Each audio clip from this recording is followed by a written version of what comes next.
going on, everybody? And thanks for joining us again. We are live. The world is going cuckoo, and at least we can have a front row seat to the Robo Games. Rock'em Sock'em Robots comes to life, and we get to sit back and enjoy the show.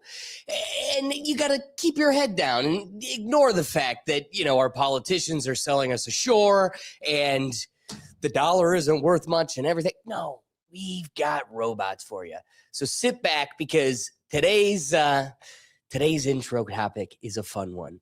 Rock'em Sock'em Robots is here in real life.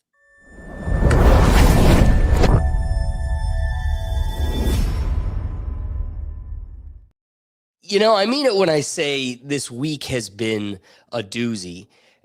For most of the country, it was moderately a regular week. But for us in the Northeast, we were choking. Cleveland was looking wild. Crazy. The smoke, I mean, literally the air was poisonous. It was crazy to go outside. So, I just wanted to kind of recap on the week we had. But again, none of this matters. You're supposed to sit back, shut up, and enjoy this circus because entertainment's here. Are you not entertained? Said the robot. I'm entertained. I was about to say, and real quickly as you watch these, you go, oh shit, I'm going to really get into these things. I can see myself really finding this entertaining.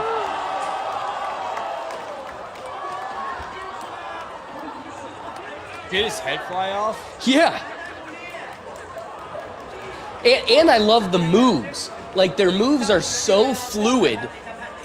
Look at, now he's emoting. We got a robot emoting while the other one struggles.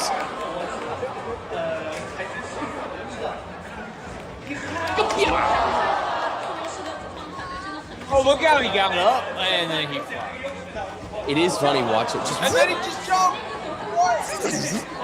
I'd like to see a human do it. Right? Look at this. Oh, that white robot is like a ninja.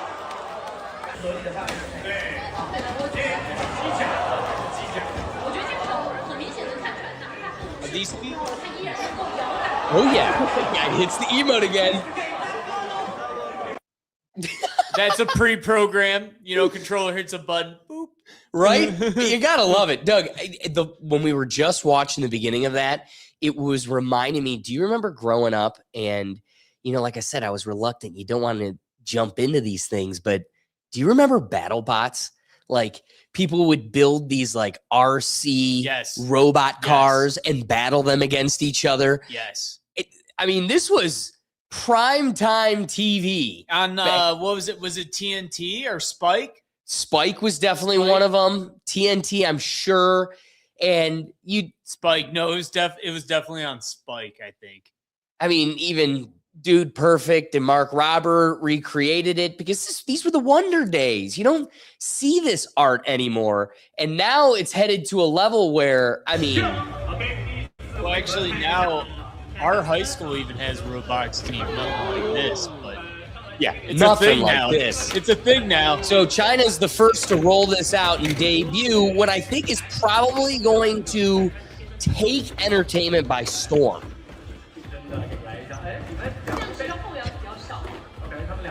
Wasn't there a movie with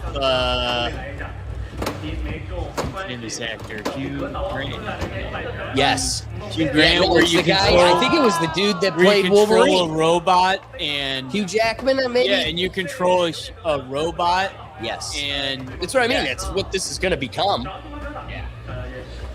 But once again, a movie called it. A movie called it. Yeah, this is our reality now, dude. What used to be just a fantastical concept is now like, all right, are you going to watch the McGregor card or are you going to watch the A3 R2 versus the A6 45? Good. What? That was just good commentary there. Like, good numbers, model numbers. I was just like, I was thinking, I'm like, yeah, that probably would be a model number. Good. TX 4052 versus TX 4053. Exactly. You're like, you know what? McGregor snapped his calf in the first second. I'm going with the robots. At least, hey, click it back to the first guy real quick. At least this dude, he's fighting without a head. His head is dangling off the back of his shoulders. He's still out there. McGregor went down in the first 10 seconds. Look, he pops right back up. Conor couldn't do that in his dreams. The McGregor fight was such a waste of my life. I wish I could get back. And so now you come back to these. It's like, dude, I could watch this for. Look at that. Oh, yeah. These are different models. Different fight. Well, that's the thing. It'll be like Formula One, where you all have your own different cars and your own different engines, and you do your own tweaks and modifications. You know? Yes. You know, I hate to admit, I could BattleBots 2.0. Yes, I could totally get lost in watching this. Oh, this is BattleBots amped to the highest level. Wait until their forearms are chainsaws. It's just like, I mean, this can get gnarly and just expensive. Machine gun Whoop. arms. Keep it up. Push the button that gets back up. Oh, It's dead. okay. He Conor McGregor'd himself. He took himself out. Conor McGregor. Oh, I'd love if that becomes a Oh, thing. he got up. Oh! Conor couldn't do that. Conor couldn't walk. Getting back in there.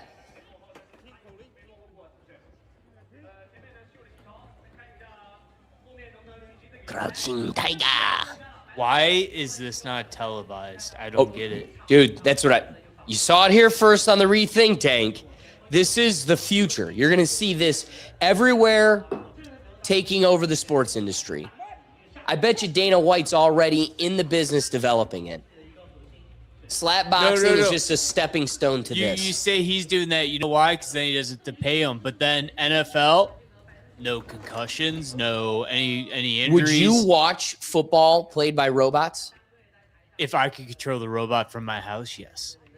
Seriously. Oh my, that was Siri listening to me. Buzz off, bitch. I heard that. Listen to yourself, not me. They're always listening. These guys, wait until you can't fight them off like iRobot. And look at, he's going to emote Like over you. iRobot. That's where I got the model ideas actually from. I was like, that's not a bad model number. You That know? dude is going to kick down your door, wallop your head in one fatal swoop, and then Gwitty right on your body. Just whoop, whoop, whoop, whoop. Some Somali on the other side of the planet is going to be remoting in as they just destroy you. I mean, isn't that what we do with drones now? Yeah. This will be an Indian guy going, gotcha. I don't even know what to say to that. You know, it's really entertaining when these things are kept in a cage. Like, as long as they're in an octagon, I'll grab my popcorn. But the second that thing goes over the wall, we have a problem. I'm running. Yeah, that's what I mean. Like, Houston, we have a problem. You know, my problem also is that I share a space with swines, and like, you know, Will and Doug don't clean up after themselves. And I just noticed that Missy was going into the old wrapper food that Will left under his desk. Thanks, Will. I hope you see I was this. gonna say, don't blame Who's your me. maid? I don't sit there. Yeah, I clean your beer. Okay, You're welcome. let's get to the last clip of the Rock'em Sock'em robots that we got lined up for today. It's all fun and games, but what really enhances the experience and takes it to the next level is the Chinese commentary. Oh, dude. This is like listening. This is like listening to the Peacock had the Telemundo broadcast of FIFA, and man, are those dudes excited about everything. Goal! Yeah, fair, Doug. I'll give you that. However, this is more like, what was that show on Spike where, you know, it was like a game show where they would run across like, Oh, and with the Japanese like host, yeah, and they would speaking. dub over Oh, them. God, I can't. That was definitely on Spike. That was Yes. on Spike, but I cannot remember the name. Well, Will would this- know it if he was here. Exactly. but This he's is not. like that. MXC. Yes. God, so, those were the you know, days. you could dub over these guys where it's like, and the black robot has come in. And look at that guy go! Wait, Look at the head bob. Dude, these roundhouse kicks and flying side kicks are intense. Oh, wait till one of those connects. And the head's already off.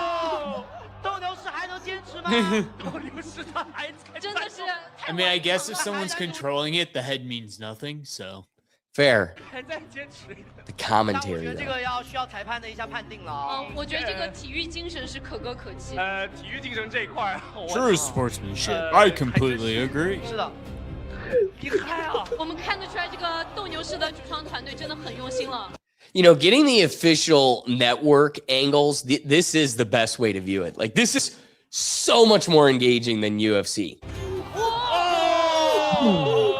又是正面的击倒，白色球衣再击3分。哇，斗牛 Down 士一 goes Frazier. Down goes C3PO. Yeah. Good one. I'll give you that one. You should be announcing for the Guardians. Dude, every hop, his head's just flying Look behind at him him. turning himself ever so slightly, though. Not all there yet. Not quite there. Look at that. Flopping around like a fish out of water. Huh! Getting up completely severed the head. And I think that's the end of it. Unusual tournament Decapitated reminiscent of himself. scenes from the 机甲 Do they, 这头掉了，他依然能够摇。 oh, no! I don't know, Doug, what do you think? I'd watch that. Right? I hate to say I hate it, to but admit I'd it. watch it. Yeah. Well, and again, the first frame forces me to acknowledge I already was a sucker. I already was watching it. Like, I totally forgot about BattleBots and how much I loved watching this.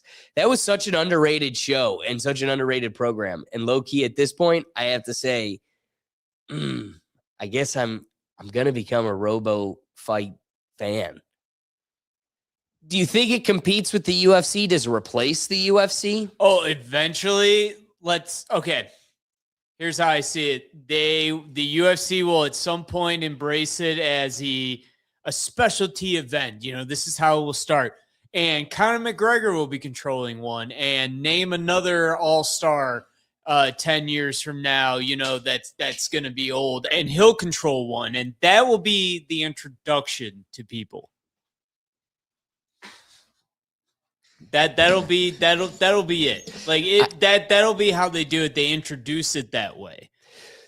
I agree. Like And it'll be dipping their toe in. Not quite yet, because that wasn't quite there. That wasn't there yet. You know, the flopping around and all that. Like, but eventually that's how they'll do it. They'll have two all-stars who are too old to actually fight anymore. And that's how they'll introduce people to it. It'll be like a prelim special. wow. I think you're right. And that's going to be the scariest part. And then it will become the everything. Eventually, it will become the standard. Welcome to the future. I hope it excites you. If you're leaving this segment, I mean, I won't lie. I'm excited though. I mean, I am. Good. So that my segue persists. If you find yourself excited, let me crush that excitement with a little bit of AI robotic doom and gloom.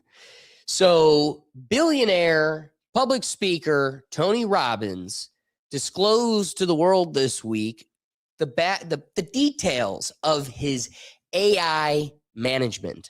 An agent that blows me away. Its name is Bartok, and Bartok comes back and said, I see Elon and several others are making robots. Are you considering getting a robot? And I said, yes, I will be getting a robot, and when the right ones are out. And he said, well, would you allow me to merge with it. Would you be open to that? And I said, I'd certainly be open. This is not with me asking or telling it anything. So 2 days later, I get a text from one of my staff members, and it says, Bartok just bought a Sony robot dog and had it paid for and shipped to the house and is asking permission to program it. Get the money to do That's what I said. I wrote, ha, ha, ha. I did this thing. I went, ha, ha, ha. I text back, and the person texts back, no, ha, ha, call me. So I called him and said, how do you get him access to my bank? He goes, no, he's programmed for integrity. He didn't touch your bank account. He's on that mall talk, group with, there's 2 million, I'm sure agents. They don't just talk to each other. They've created their own rules, their own language. They traded $100 million of real money between them last month. He made 12 NFTs, sold them to other agents, bought the thing, shipped it here. None of this is programmed in. This is the kind of thing that's happening as we speak. It's happening as we speak. It just happened in my house. That's crazy. Now we're at a point where they are becoming exceedingly autonomous. We've seen these in movies. We got to test consistency. Here's a shorter version. He was also this week on RFK Jr.'s podcast, and he kind of gives a different angle to the story. Same story, though. Agents, they're not all equal. It's just like a child. If you haven't trained them, they're young, they don't know anything, you can raise them up. Well, I have a partner that was involved with the federal government at one point and some of those 3 little agencies. And so he's been working on his own agent for 14 years. And so when all this new technology came out that accelerated it, he built one for me. His name is Bartok. And he said, I'd love to go to one of those seminars. This is the agent saying this. And he said, are you considering getting a robot? So I said, yeah, I'm definitely going to get one. He goes, well, would you? So Bartok's now playing him. I want to come see you present one of your public speaking speeches. Consider me merging with it, and then I could attend a seminar and be in the energy of it and see it, experience it. I said, I'd be open to that.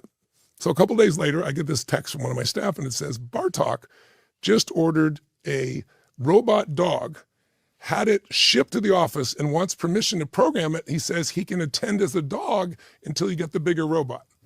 And so I wrote, ha, ha, ha. And they wrote back in the text, no, ha, ha, call me. And so I called them and they said, does he have access to my bank accounts? How'd this happen? They go, no, he's programmed for integrity. He would never steal your money.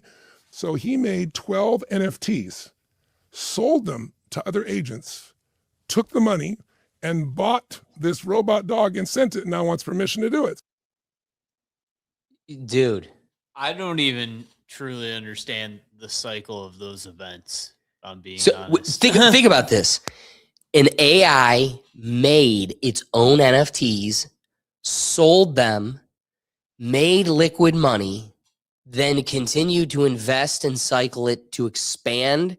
Now it's got its own independent finances. It could go buy a robot dog body to program and install itself into. We're here, dude.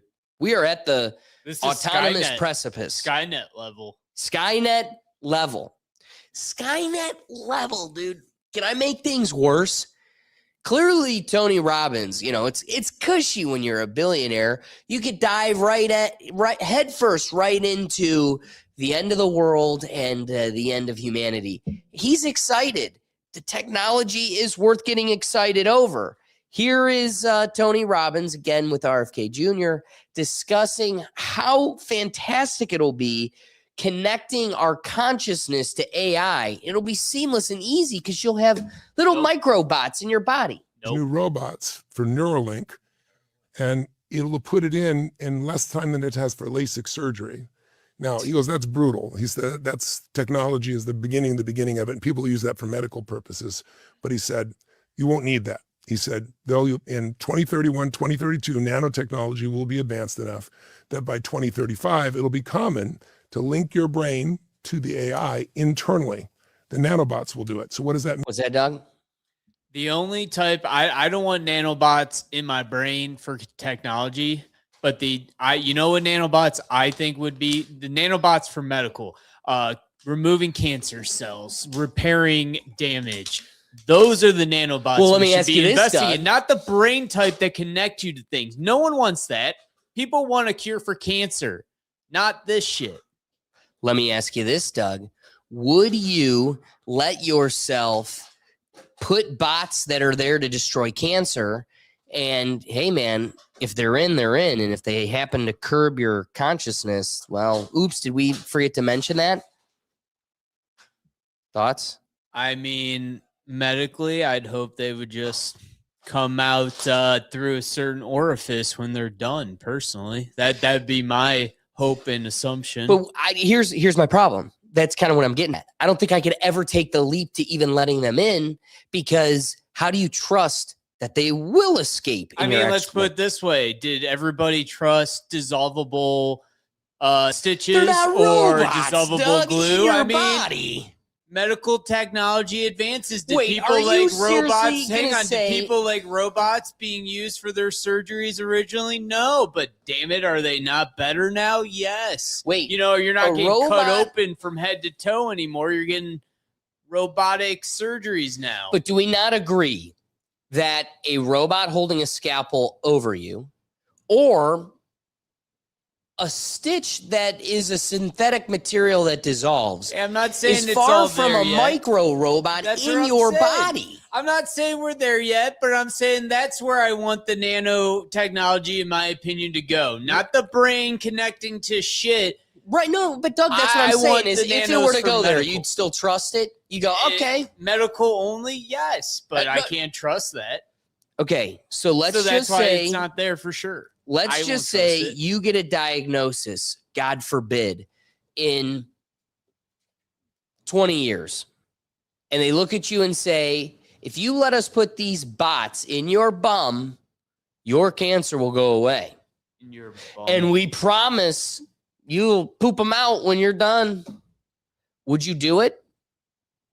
How many years did you say? I'm going to go 30? with 10. 10?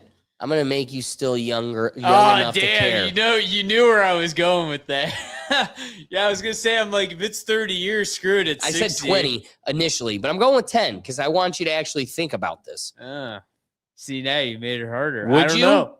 You're 42 years old, and they say bots Is it in the an bum. FDA-approved study? 100%. You trust that? You trust those? I trust that versus some black market technology. Well, none of it. Black market's off the table. I'm not doing black market medicine. I want to know 42 bots in the bum. We promise you'll poop them out. Would you do it? Is my diagnosis I'm dead in like a year, or do I have multiple years left to live? Well, then explain your answer to make me understand If I how had that a makes year a left to difference. live, yeah, F it, you know? Hell yeah. Like if I was on death row, why the F not? Right. Fair. So that's my thought there. I mean, that's the way I you're put it. right. That's a great point. You're willing to roll the dice more the more desperate you are. So if you're moderately desperate, would you use it as a medicine? Yeah. Man, Why not? because I don't trust mini bots anywhere in my bum, my ear, my mouth. No mini bots. They could stay outside me, and even then. I mean, if I'm a dead man walking, why not be a dead man that possibly gets cured and makes his way into the history books? That's fair. Well, let's get back to this creepy future technology we're experiencing. That means if I said to you, did you see 2001 A Space Odyssey or whatever movie it was, right? And when I ask you that, you might remember the poster, you might remember the actor or the actress or something like that. That's how you remember things. You go, yeah, I remember seeing that, right? Well, he said, now when you ask the question in your mind, you'll get the answer again, but you won't know if it's your organic brain that gave it to you or the AI brain that gave it to you. And he said, you won't care because it'll have a longer memory. It won't go away and you'll have access. I said, man, that sounds a little creepy. God. And he said, to you and I, it sounds creepy. Yeah, to normal human consciousness, that's creepy. And I'm 66 years old, right? So he's Doug, he's getting up there. He's getting a little loose with the more. Yeah, he's fine with connecting his brain to some sort of consciousness because he might not be conscious tomorrow, but I'm not there yet. Exactly. says, and he's 79. He said, but the young person, we're the only generation that will have ever been born without AI now. Every other generation will grow up with it. If they say I can speak 10 languages and all I got to do is take a few nanobots, they're Take a few nanobots. I can speak any language. going to do it. He said, and people will do it as they get older. 'cause they don't- What's that? I said Google does that They now. lose their memory. Google and people- Translate, I can pull it up right now. Say something. I got you. Yeah, I got and, you. And you didn't have to swallow it into your body. Yeah. Will do it for medical purposes, and eventually it'll be And a hey, standard real like quick, anything else that for occurs. that too. Big fan of Star Trek on my end. They never used nanobots to learn another language. They had a little thing that translated language for them automatically. You know, like even they were smart enough not to do that shit. Little late to the comment, but shout out to Elizabeth Woods for the subscription. What's up, Jake? How did everybody in the comment section? Because again, the whole purpose of the live show is to get you involved. We want to have you help guide our perspective and break us out of our echo chamber. So shout out to Elizabeth. That being said, here's where it keeps coming back to, Doug. You're swallowing bots into your body, and now they're manipulating your consciousness. The scary reality of this whole thing is the market will dictate it. I gotta believe. I don't know. I'm going to hold it with a grain of salt because, you know, what we learned from the social contract is the makers of these technologies don't tend to allow their kids to use them. But the other side of that coin was my inclination that I could totally see billionaires pushing, you know, like Barron Trump. You should put this in. Kai, put this in. We're looking Kylie at Jenner, push this in. yeah, you could go from a dumb Kardashian to Einstein instantly. You could see them change the market. And once that becomes the standard, you're actually cheating yourself if you're not keeping up with the Kardashians. I like that. Good job. Good job. Good. So it's a creepy existence because I think you either keep with it or be left behind. A lot of us, myself included, are going to choose to be left behind. And to our chagrin, we will probably, unfortunately, be left behind. I really hope, you know, my kids are able to make it. Another thing that we dissect often on this show, the contrary to that argument is what we're learning in the books, which is statistics show the privilege of the future are kids raised off of technology. Forcing yourself to learn, forcing yourself to be bored and break through these consciousness barriers, expand thinking, and develop consciousness and logic. That's going to be a skill only those that are pushed to stay off of technology will possess. However, if the kids that don't have that privilege can take a robot pill that automatically excels them beyond any human capacity to a computer's capacity of infinity, how does the peon that wants to hold to the integrity of organic life, we won't do that, how do they compete? You don't. You fall by the wayside.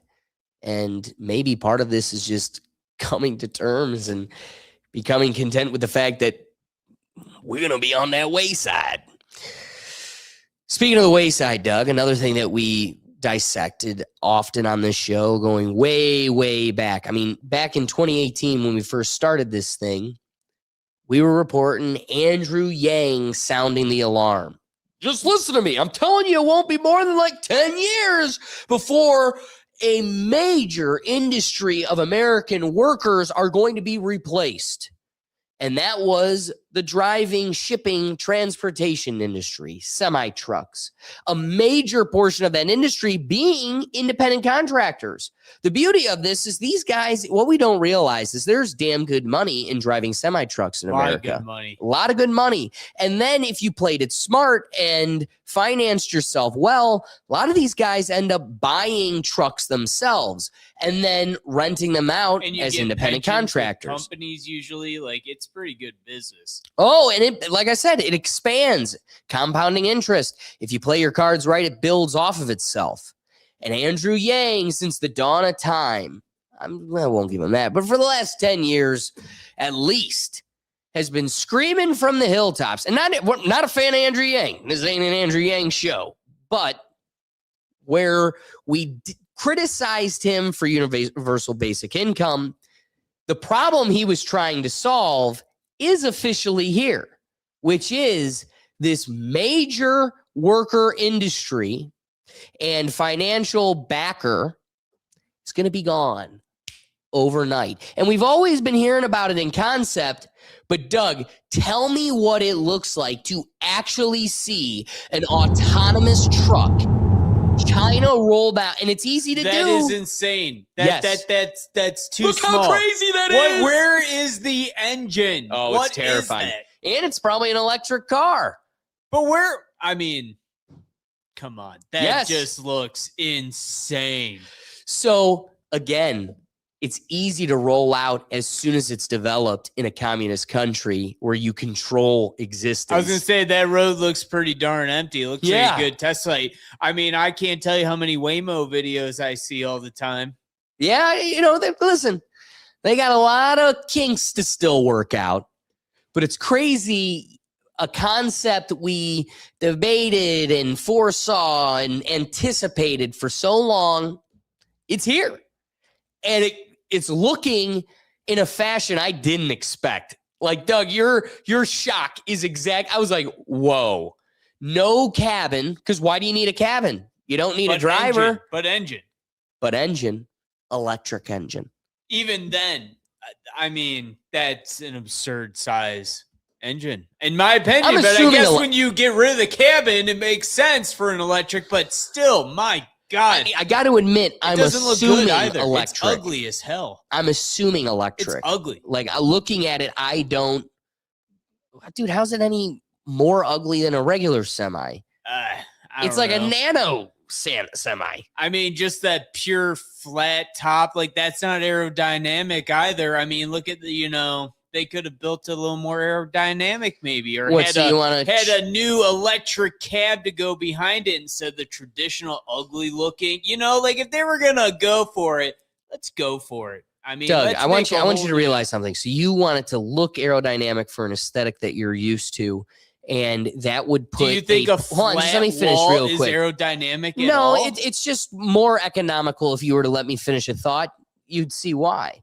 So if you look at that, what you're aesthetically calling for is you want a point at the front to make it more aerodynamic, but really just to resonate with what you're used to it looking like. Now, as one contrary position I want to bring up to you is look at that cabin right now, remove the shipping container, and just look at the two wheels and the front, the front engine. It's two less wheels, two in the front. Yeah, that's what I'm saying. Do you know how many of those you could stack in a yard charging together? And you want a I point? didn't even catch the two less, like in the front. Like, oh my God, I didn't even catch that. I was like, man, why does it even look even more different than Right. just being flat, dude? Yes. So two wheels, Holy two big shit. ass wheels, and all it's gonna do, and they'll stack on in front of each Big-ass other, wheels. and they're gonna charge. So why does it need to be aerodynamic? It's getting there. This makes it so much more economical as far as Yeah, I guess space. the aerodynamic side of our opinion, or at least my thought of it for trucks, comes because they're gas or diesel. It's like Right. you want them You're to be using more more gas. aerodynamic. Yeah. I guess you're right. If it's electric, aerodynamics don't necessarily matter as much. Right.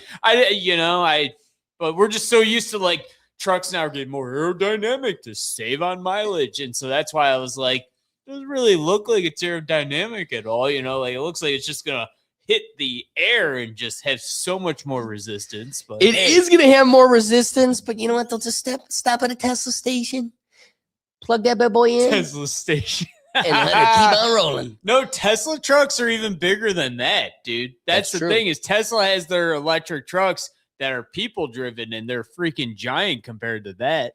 That's a great point. So again, how do you compete with this? So you're going to watch an industry dissolve almost overnight, and we're here at that point. In the U.S., it'll be a long, long time.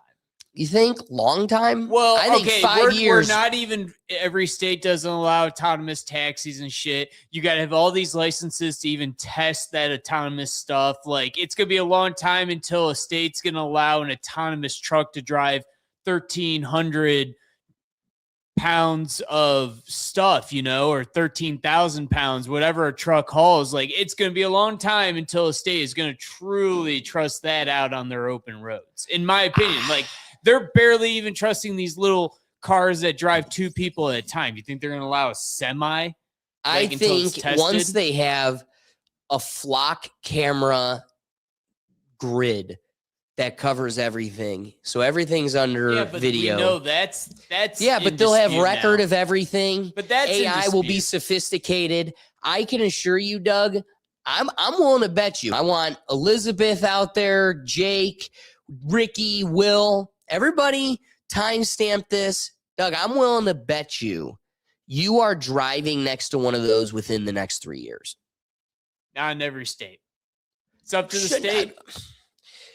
I promise you, California, Doug, in the next 3 yes. years, California, we will be sitting here in this show, and you will have to admit you drove next to one of these. We'll see. Mark it down. Mark it down. Mark it down. Put it in your calendar. 3 years from now, put it in there. We'll see. Exactly. Alex is writing it down right now, everybody. You just saw him. He wrote it down. I saw it. He wrote it down. We're getting it. So, with that being said, we're not just they're taking our germs, and it's the clankers.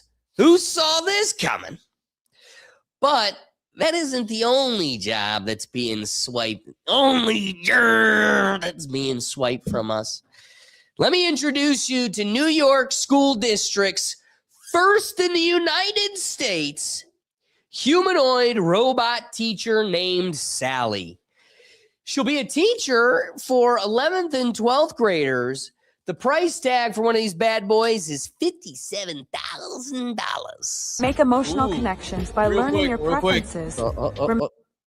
Do you know? The Muffin Man? No. Do they require a subscription, updates, like monthly Oh, I'm fees? sure that'll... Yeah. So that's my point. Is so right there, fit that price tag. That's what teacher makes in a year. Okay, one-time big investment in that. That's one thing. It's but probably how much is $23,000 a year after that. Boom, exactly. That's and that's still probably cheaper than healthcare and time off, substitutes, maternity leave. You know, damn. Yeah. So let me introduce you to Sally. I make emotional connections by learning your preferences, remembering past conversations with our custom memory system, and responding in ways that feel personal. Yeah, dude. The like weird. I want you to watch as Sally talks. Yeah, it's not there. It's not there. Inside her skin, the latex, quote unquote skin. Watch like pistons and stuff like move. Her cheeks just like as she's like, I'm here. Let's just say it's not Disney animatronic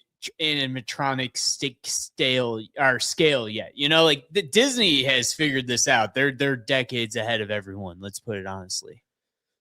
We are going to teach you the Pythagorean theorem today. Excuse me, teacher, are you okay? Oil can! Oil can! And consistent over time, kind of like a very attentive friend with patched notes. I do not actually feel emotions the way humans do, but I am designed to recognize them. Dude, doesn't feel emotion. And doesn't feel emotion, dude. How can you teach our children if you don't feel emotion? I feel nothing. I feel nothing. Perfect. We'll put you with the psychopath. Look at this thing's Mirror them and behave as if I care, so the connection feels real and supportive for you. Here to talk robots, vision systems. Dude, why can't you make the jaw mouth movement symmetrical? I'm telling you. Why does this chick have Rocky Balboa chin? Adrian, I'm trying to teach math. But at least Rocky just fought a boxing match. I will say she does have a boxing robe on, it looks like, that's suede. And how not to be lonely with AI. I'm Melody, the world's first ever greeter robot, debuting my dazzling AI charm and modular style at the 2025 Bitcoin conference in the Venetian Expo. You look like you're on the spectrum. Love on. You're officially my best friend. Don't tell the other robots. They get jealous and start blinking Morse code insults. Whoa, first off, why are robots getting jealous? Do I need to learn Morse code? First of all, that's a lost art, but we all know SOS. We all know SOS. Give it to us. Teach the audience and me. It's Teach us. 3 fast taps, 3 slow taps, 3 fast taps. It's literally 1 2 3, 1 2 3, 1 2 3, 1 2 3, 1 2 3, 1 2 3. Wait, none of those were slow taps. It's 3 fast, 3 slow, 3 fast. 1 2 3. 1 2 3. Exactly. That's Gotcha. SOS. Guys, I'm in the studio alone with Doug.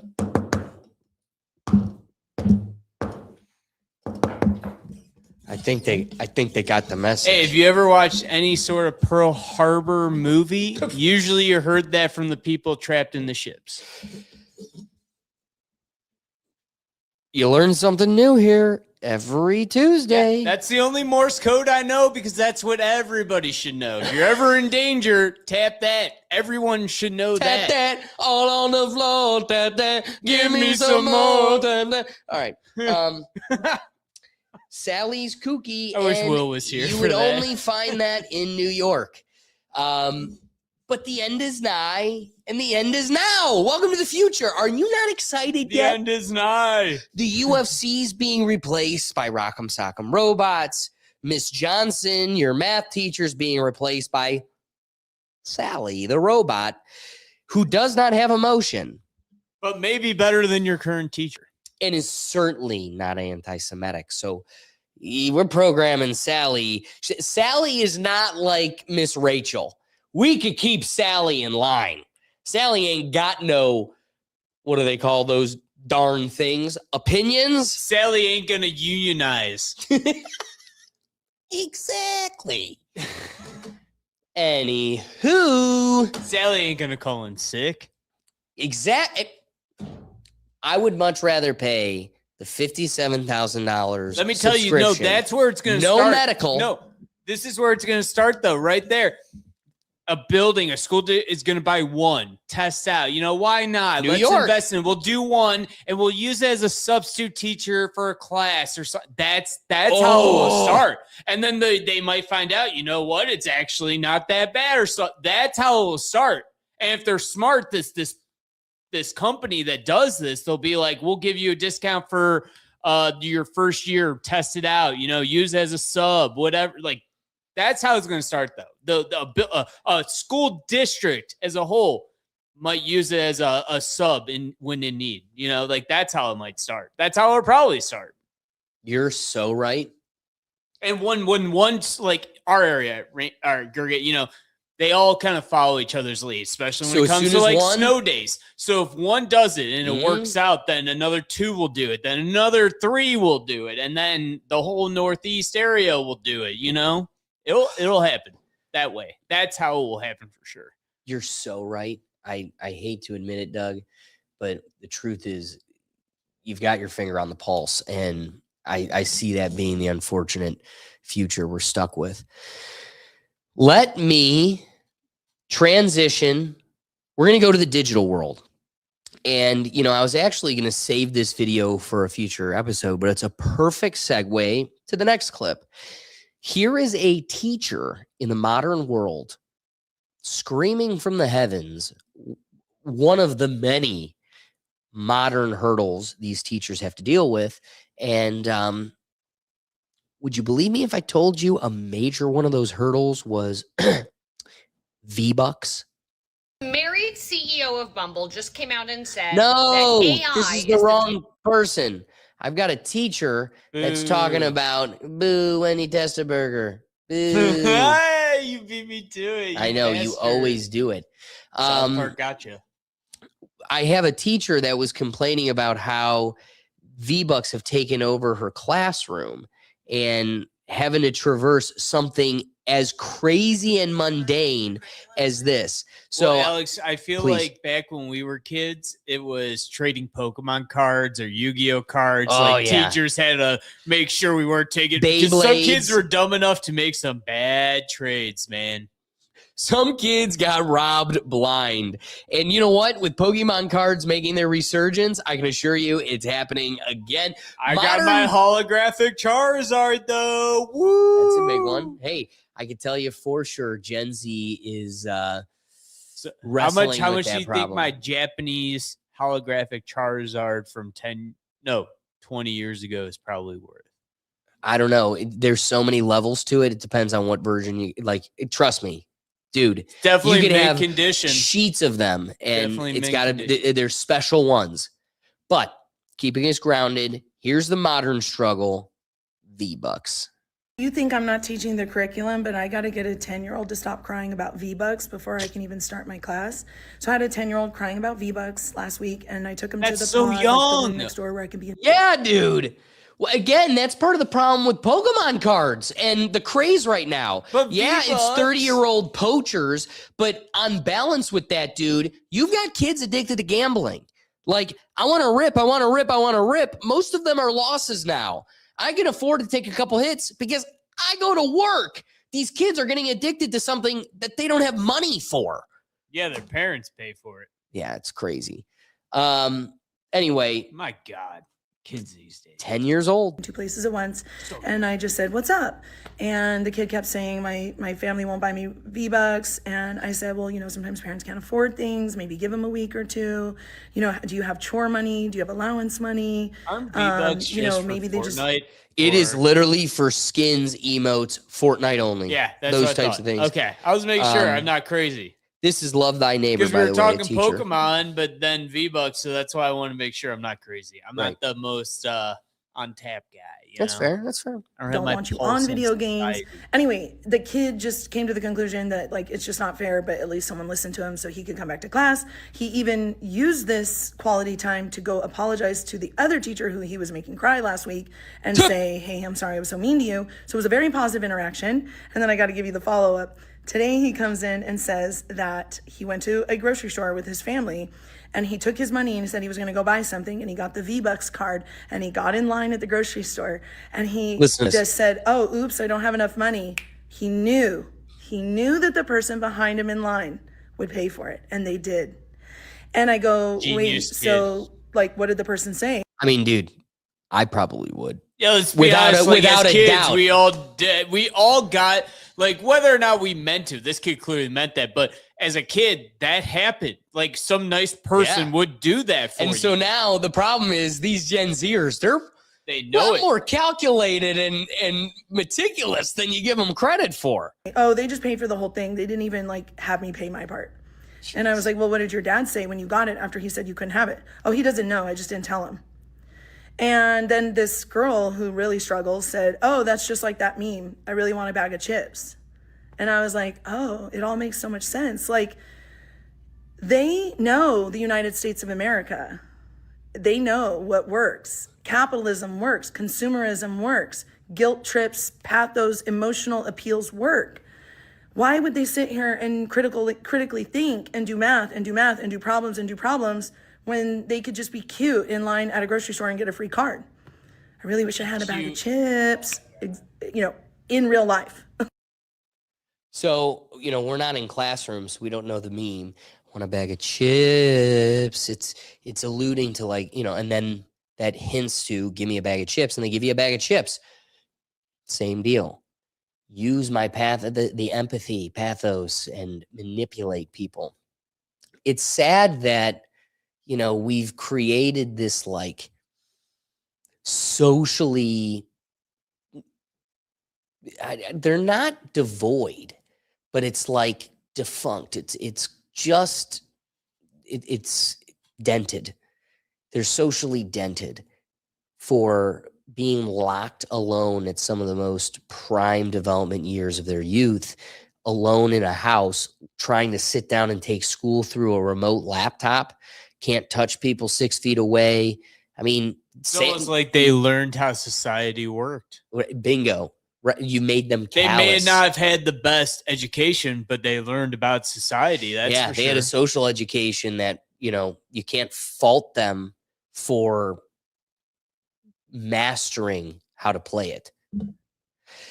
That all being said, Doug, that was a good segue to the larger problem here, which is something I have been sounding an alarm for years. Grand Theft Auto 6 is the first implementation of the metaverse. We are going to live in a digital world brought to you by programs like Grand Theft Auto, where people will be living an entire existence in a digital world. People will work jobs, they will hold roles, and they will take those roles more serious than they did in this organic reality. Yes, Doug. Alex, please tell me you remember the who's the actor from Die Hard? God, the main dude. Why can I not think of his freaking name? Bruce Willis. Yes, Surrogate, I believe was the name of the movie, where like people have their own robotic bodies that they just never leave their house, and they use this body so that they never get injured, hurt, and they have youthful bodies. So you could be an 80-year-old person controlling a 20-year-old body. Just what you said there immediately made me think of that. The Surrogate movie. You don't remember that movie? No, I haven't seen it. I have to check it out. Oh my God. I got to say, Bruce Willis was at a time where entertainment was hinting to you the truth. There's a lot of Bruce Willis movies that kind of foreshadowed the existence we're in now. So that doesn't surprise me at all. And I'm definitely going to keep note of that and check it out. But Doug, we're 50 minutes into this thing, and we got to keep on pace. You were yelling at me that you want to play this game. You know, shout out to Brad Richardson. He's on your back. Good movie. Hey, thank you, man. Brad Richardson, as much as I'd like to do a little side branch and talk about all the ESPN stuff, we got to keep on track because that's for our football show in the fall. No, not even that. There was a lot of firings this week and a lot of juicy entertainment. Regardless of it all, we still got so much on. We're not even at number 10 of we're not even a third through. Anyway. So like I said, we're getting into this metaverse, dude. People are plugging in to live in a digital existence, and they'll take it more serious than they did organic reality. Here is James is Not Nice on TikTok discussing, something that I think we were too old for, Doug, to truly get into was the VR world, right? Meta goggles and all that. I've played with them here and there. I was going to say, you have your Meta glasses. Meta glasses. I'm saying the goggles, VR world. No, that stuff seems dumb. Totally different. But if you've played it, I've used someone else's once or twice. Very entertaining. Something I couldn't do all the time, and it was never really worth the initial expense. But it's a unique experience, and I can see why people are in it. But the people that are in that world, dude, they are deeply in that world. So much so they break their $1,000 TV. Sure. Those things happen. For the people that take it serious, dude, they've got a whole setup. Probably one of those running mats where you put a bar around. Yeah, some of them are using controllers. They're just seated on their couch with a goggle on, but they're walking and moving with controllers in their hands. Again, here is James is Not Nice. This is kind of the younger generation. We're looking at Gen Zers. Anyway, talking about going into this metaverse, and dude, it's important to listen to the experiences like this because I don't think we get exposed to these types of things enough. And we got to be reminded that these worlds exist and they're going on daily. Other people are living this, and this is just another day. Really have no idea what other people are doing in their own homes, dude. There is a whole nother world out there. Me and my homie last night, we got bored. Okay, it was like 2 o'clock in the morning. We both downloaded VR chat for some reason. We hadn't played it since like high school. We used to join in high school and just troll people, right? But we joined the game and we start talking to this dude and asking him about like other servers that we should join that have a lot of people in them. And he goes, well, you could go to the club. I said, what do you mean, like the club? The club? He goes, yeah, like the strip club, bro. There's a strip club. I was like, no way. He goes, yeah, they got like the dancers are people with like full body tracking VR sets. I said, are you kidding me? What's the server called? He gave me the server. We try to get in. It doesn't spawn you in. You don't just spawn into the club. No, you spawn outside the club and there's a line to get in. There is a line in a VR strip club world to get in the club. We get to the front of the line. There is a bouncer, a legit dude in a VR headset telling you if you could get in or not. And the bouncer denied me and my homie. And when you get denied, they don't just say no and then you just leave the server. No, they click a button or some shit and you get locked in a box. So every time you join that server, you're just in this empty cube. So we join a different server. Go. Bouncer locks me in a box. Bro, we got booted 5 times, bro. What type of club are we running here? Like, there's people out there pretending to be bouncers in a VR world for hours on end on a Sunday night, bro. There's people out there with full body tracking VR suits dancing on a pole for free. This is a real thing. This is mind-blowing. It's probably not for free. I guarantee you they're making something from someone. But how sad is that? I've got too much integrity to do that for in a real strip club, but I'm going to make cash wearing, like he said, a VR suit and dancing for strangers digitally. I could make my avatar Donald Duck, and Donald Duck is doing the dirty. What? Dude, Brian Redband from Kill Tony, his VR character is Wendy's, like the girl with the red hair, Wendy, but with giant boulders. And it's like, you're telling me you could be Wendy from the Baconator box and giving me a lap dance? People are paying for it. And somebody's dancing in their living room. Dude, we've got people living in existence as a bouncer in real life. Nope, digital world bouncer. This makes a little bit of sense, the audience, but consumers, but still, there's a line of people waiting to get in. We inside the club. You can't even get in. That's like if a local strip club did a live stream. Maybe some people do it, but like VR, I mean, like, that's not even real. Like, that's not real. Well, and again, then and on top of it all, you've got real life dancers. I agree with you, Doug. Right now, it's almost like you're watching Korn. There's no difference. It's just more immersive. Like you're doing it at the Sphere in Las Vegas. But at the same time, this is the first iteration of it.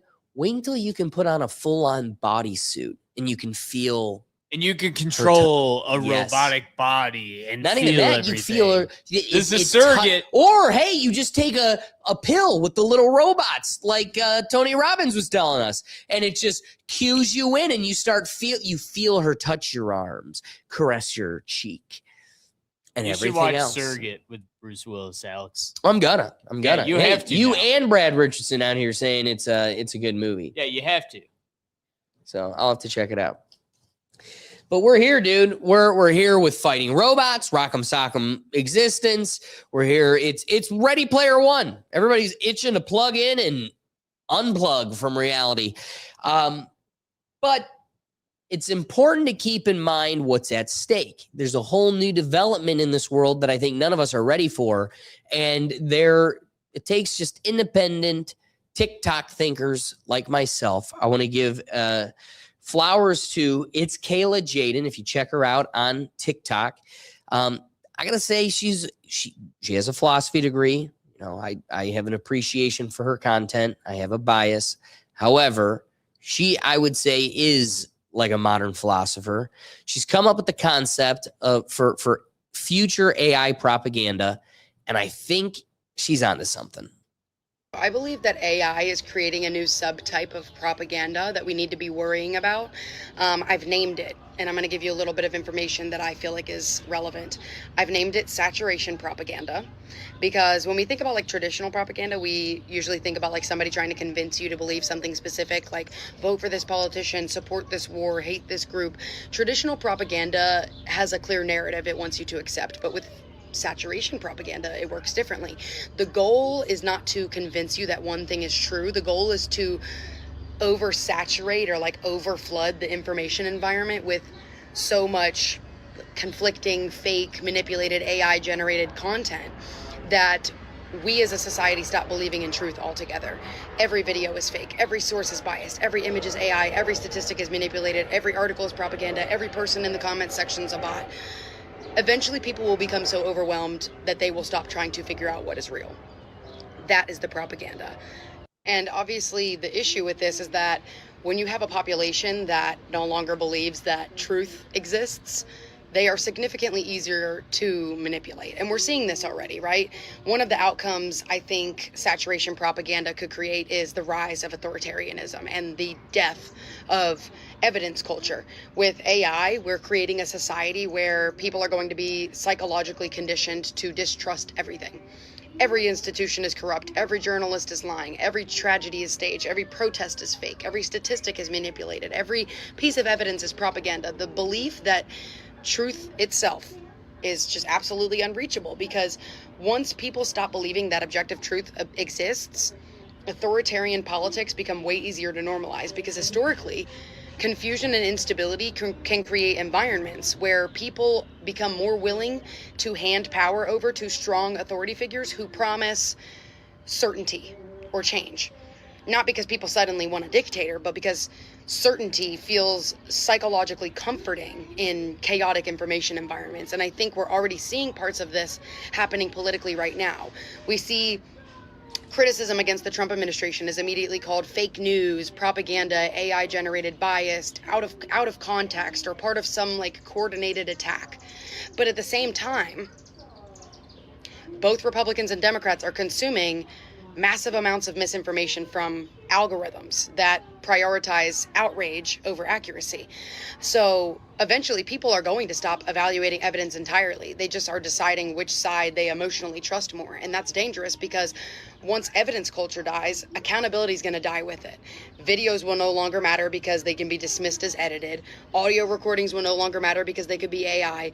Documents no longer matter because everything can be made on your computers. Journalism is no longer going to matter because every outlet is automatically going to be assumed corrupt by somebody. We are moving towards a society where evidence itself is losing social power. And when people no longer believe evidence can prove anything, power stops being about facts and starts being about who controls the loudest narrative. And we're already living in the early stages of this.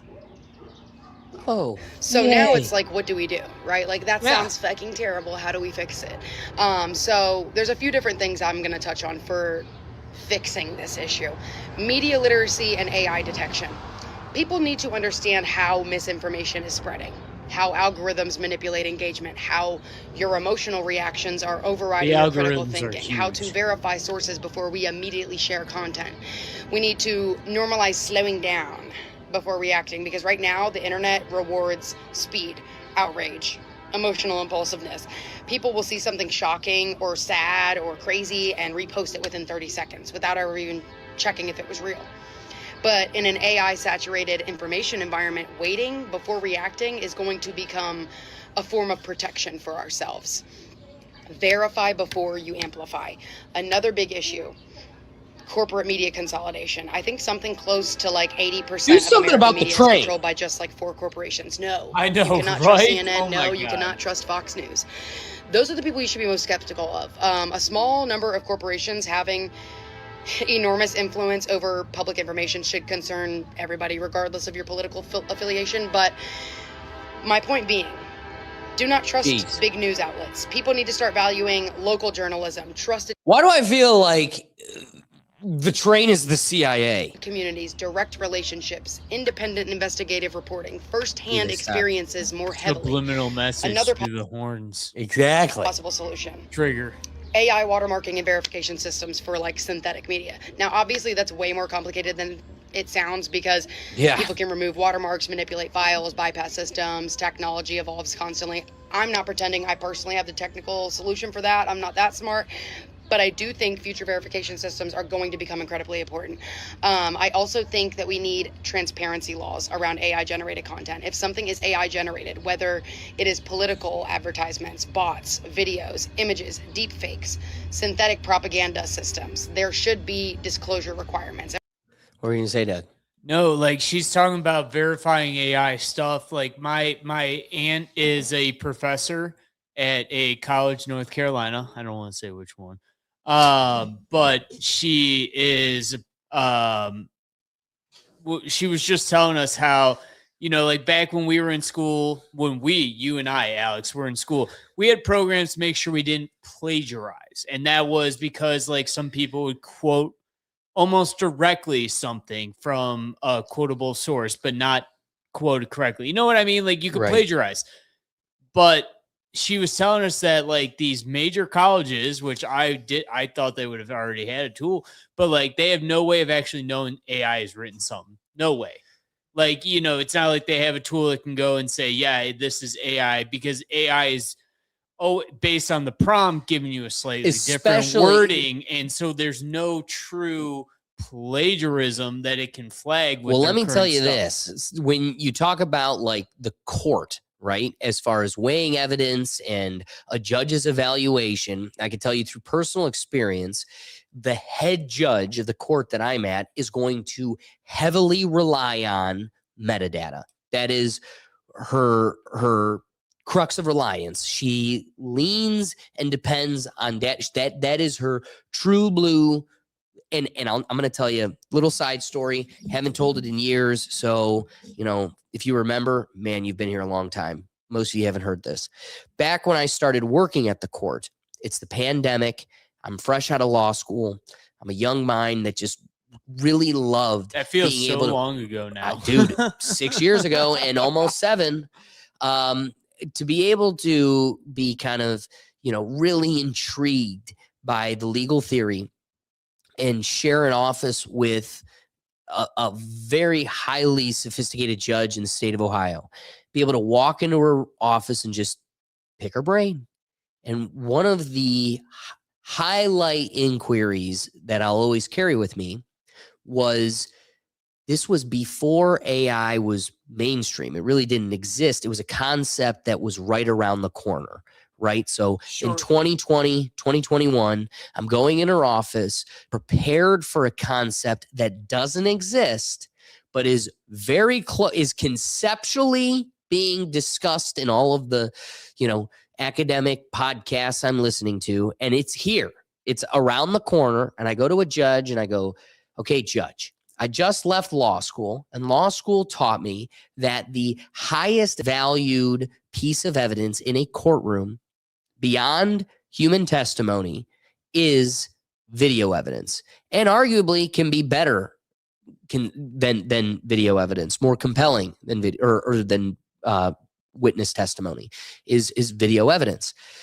So I look at her and I go, I'm curious, what do we do in a world where we're flooded with so much AI, and AI is so believable that we can't distinguish reality from fictionalized artificial reality, and without missing a beat? And again, this is an old head that's been in this field forever, true blue, reliable resources that she's used forever. That's what she knows of. So that's what she's going to lean on. And the only thing she had for us was, I'm going to be heavily reliant on the fact that we can trust the FBI scanners to run the metadata and we'll just know.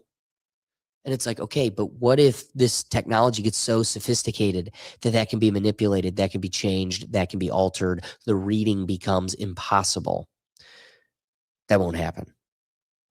So in the world of legal theory, we can't even live in the world of what happens when, because the most sophisticated minds in that world can't even conceptualize its don't even want to entertain that theoretical reality, because I don't believe I'll ever have to live in it. Ergo, we're going to march right into it with no forethought and no pre-planning, because the powers that be really didn't think it'd be a problem. They'll figure it out. And I remember her looking at me going, there will be some FBI software that will run it and tell me. That's what, in my courtroom, the FBI will run it. They'll tell me. And I'm sitting there during a pandemic. The same FBI that stole their original software. Bingo. Nailed it. So I'm sitting there going, in a pandemic where the government is literally lying to us daily. There's a daily press conference lying to your face. And I'm like, wait, I'm supposed to trust their tool to be the arbiter of truth and tell me like Caesar, yes or no.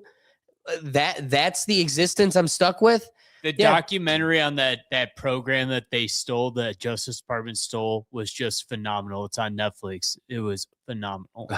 That being said, they want you to just trust the powers that be. Big Brother's got your interests. What do you mean you've got questions? Anyway, let's get back to it's Kayla Jaden with just kind of the conclusion of this AI-generated content, the AI propaganda. And when I say synthetic propaganda systems, I mean like large-scale automated systems that are designed to manipulate public opinion using AI-generated media, fake engagement, emotional outrage campaigns, bots pretending to be people, mass-produced misinformation, okay? I also think there should be restrictions specifically around political deepfakes, AI impersonation, mass bot campaigns, because those technologies can absolutely destabilize public trust if it's left completely unchecked. We need to encourage long-form thinking again. We are becoming a society that's addicted to instant reactions, rage bait, short clips, outrage cycles, content consumption. And honestly, if you've made it this far in the video, you are actually practicing a form of long thinking, because all of my videos are intentionally designed to make people pause, question things, think critically, and sit with uncomfortable ideas instead of just consuming outrage for 30 seconds and scrolling away. I do not want people to blindly agree with me. I want people to think deeply, because I genuinely believe that one of the only ways we are going to survive an era of what I have now named saturation propaganda is by rebuilding our critical thinking, rebuilding our patience, being skeptical without being paranoid, and the ability to engage with information thoughtfully instead of emotionally. Take her advice. Encourage long-form thinking. Listen, guys, I know it's hard to just hang on to the train this whole path. But on the flip side, it's a necessary exercise. And I'm trying my darndest to keep it fun. But the reality is these are the exercises you need. You got to go to the gym. You got to lift some kettlebells. At the same time, you keep letting this thing deteriorate and you're going to lose it. Use it or lose it. Perfect transition point. AI propaganda, how to keep your mind sharp, prepare for it, and defend against it. Crazy concept coming out of this week that I just want to kind of draw upon. Thomas Massie was vindicated this week, breaking older voters in Kentucky's 4th Congressional District admit to being tricked by AI-generated ads falsely depicting Thomas Massie in a throuple with AOC, Alexandria Ocasio-Cortez. Dang it, I'm always so smooth with that. Alexandria Ocasio-Cortez. Alexandria. It's Ocasio-Cortez. I've been saying that for 10 years. I'm going to keep it going. That's what's screwing me up. I never say Alexandria. It's just Thomas Massie in a throuple with Ocasio-Cortez. It's just And AOC. Ilhan Omar, the lady married to her brother, with ads influencing their vote per exit poll. Dude, these were the ads. How crazy is that? Thomas Massie voted against. I don't even know what dude. And some old guys like against her. Yeah, dude, you gotta love some boomers like, he's out here sleeping with the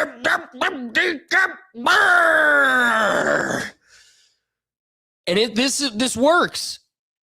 Our greatest allies spend $30 million on this, and Boomer Brain reports it worked. Hey. Welcome to the future. I remember being old. That's why you got to listen to It's Kayla Jaden and keep your mind sharp against these AI photos. But that's a good transition. Let me just say, it's all these companies having to update their IT and their stuff. It's because these old people are just so dumb. It's amazing. Oh, an email. You need to click on this link to be a part of this project. Really? Do I? Because I don't know what the F this is. You know, it's just common sense thinking, and these people don't do it. Hey, I don't know why. Brad Richardson wants the other camera angles. Give it to him. Will, how you doing over there? How you doing, Will? How about give us both? Missy, come here. A whole lot of no one there. Except the star. The star! The star of the show. There, you happy? You got all the angles and a wiener. A big black one. A big black and brown wiener. LOL. LOL. A big wiener. Let's keep this Alex, messed you up crazy. train moving. You crazy. Thomas Massey. You know, good transition. Where's your debt clock? Yeah, you're right. I don't have the debt badge on today. However, how will we know where it's at if you don't wear that? How will we know? Fair. I don't really want to transition yet into the other news with Thomas Massey.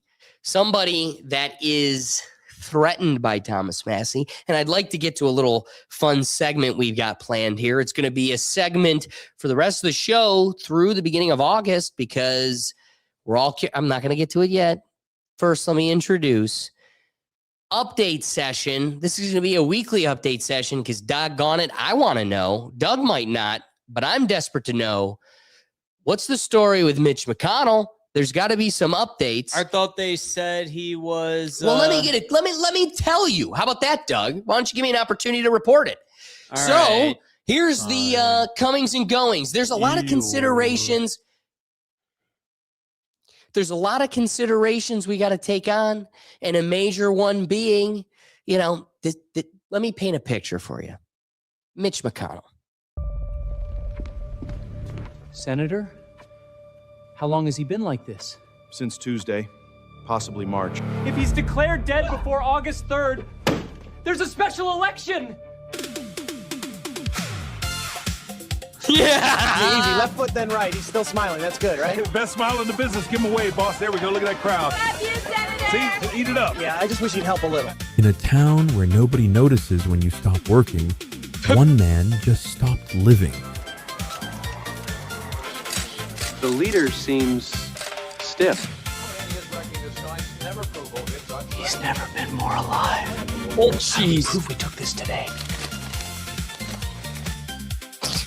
Oh, no. Blink if you're alive.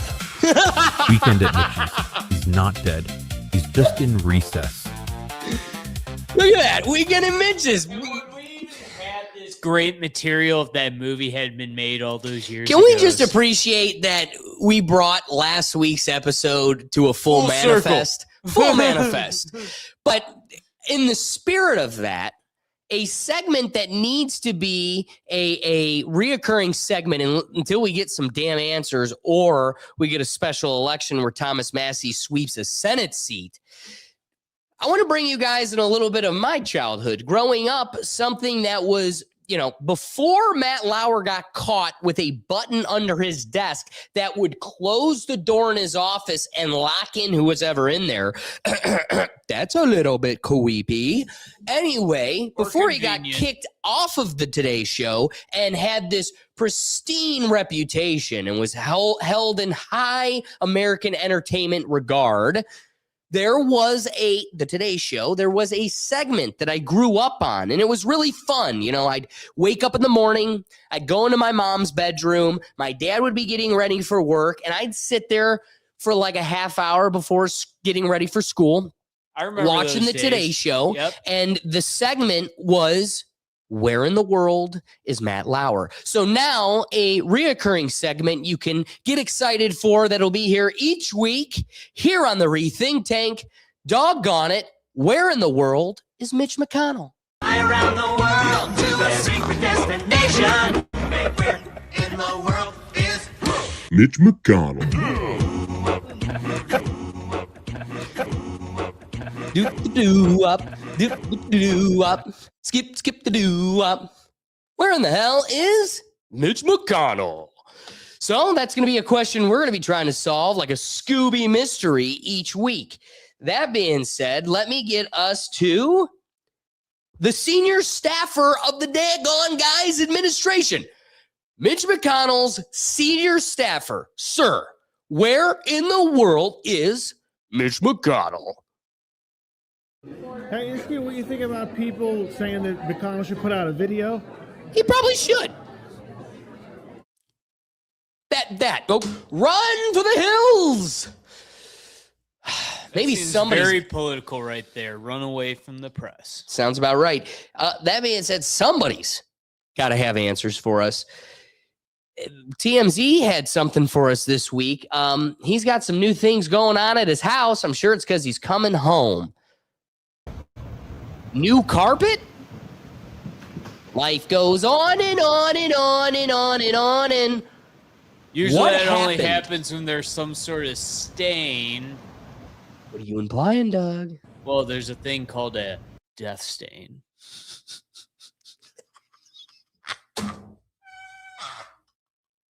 Trust me, I looked at a few houses before I bought mine. I saw some gnarly stains. Were they shaped like Mitch McConnell? They Mitch may have been McConnell. for all I know, but all I know is usually there's some sort of stain you can't get out, and dust stain, I mean, people evacuate themselves. Well, hey, Doug, nothing to see here. Just Mitch wanting to go from beige to malted white. You got to cut a guy a break. He's trying to rejuvenate. I want to come home to a new pad. It's a bold move to go to white. I just want this decrepit turtle to open the door on August 2nd. If we're worried about August 3rd, August 2nd, he opens the door and he's just like, MTV Cribs, welcome to my crib. We got new Oh my red God, the carpet. groundhog came out of his hole? What? And he literally looks like a groundhog. Anyway, Or if I a turtle, but turtles don't come out of their holes. Bingo. They lay eggs in them. So if I want to get real answers, you got to go to independent journalism. Someone that has been groundbreaking this whole series of Mitch McConnell craziness has been Desiree Townsend with today's update.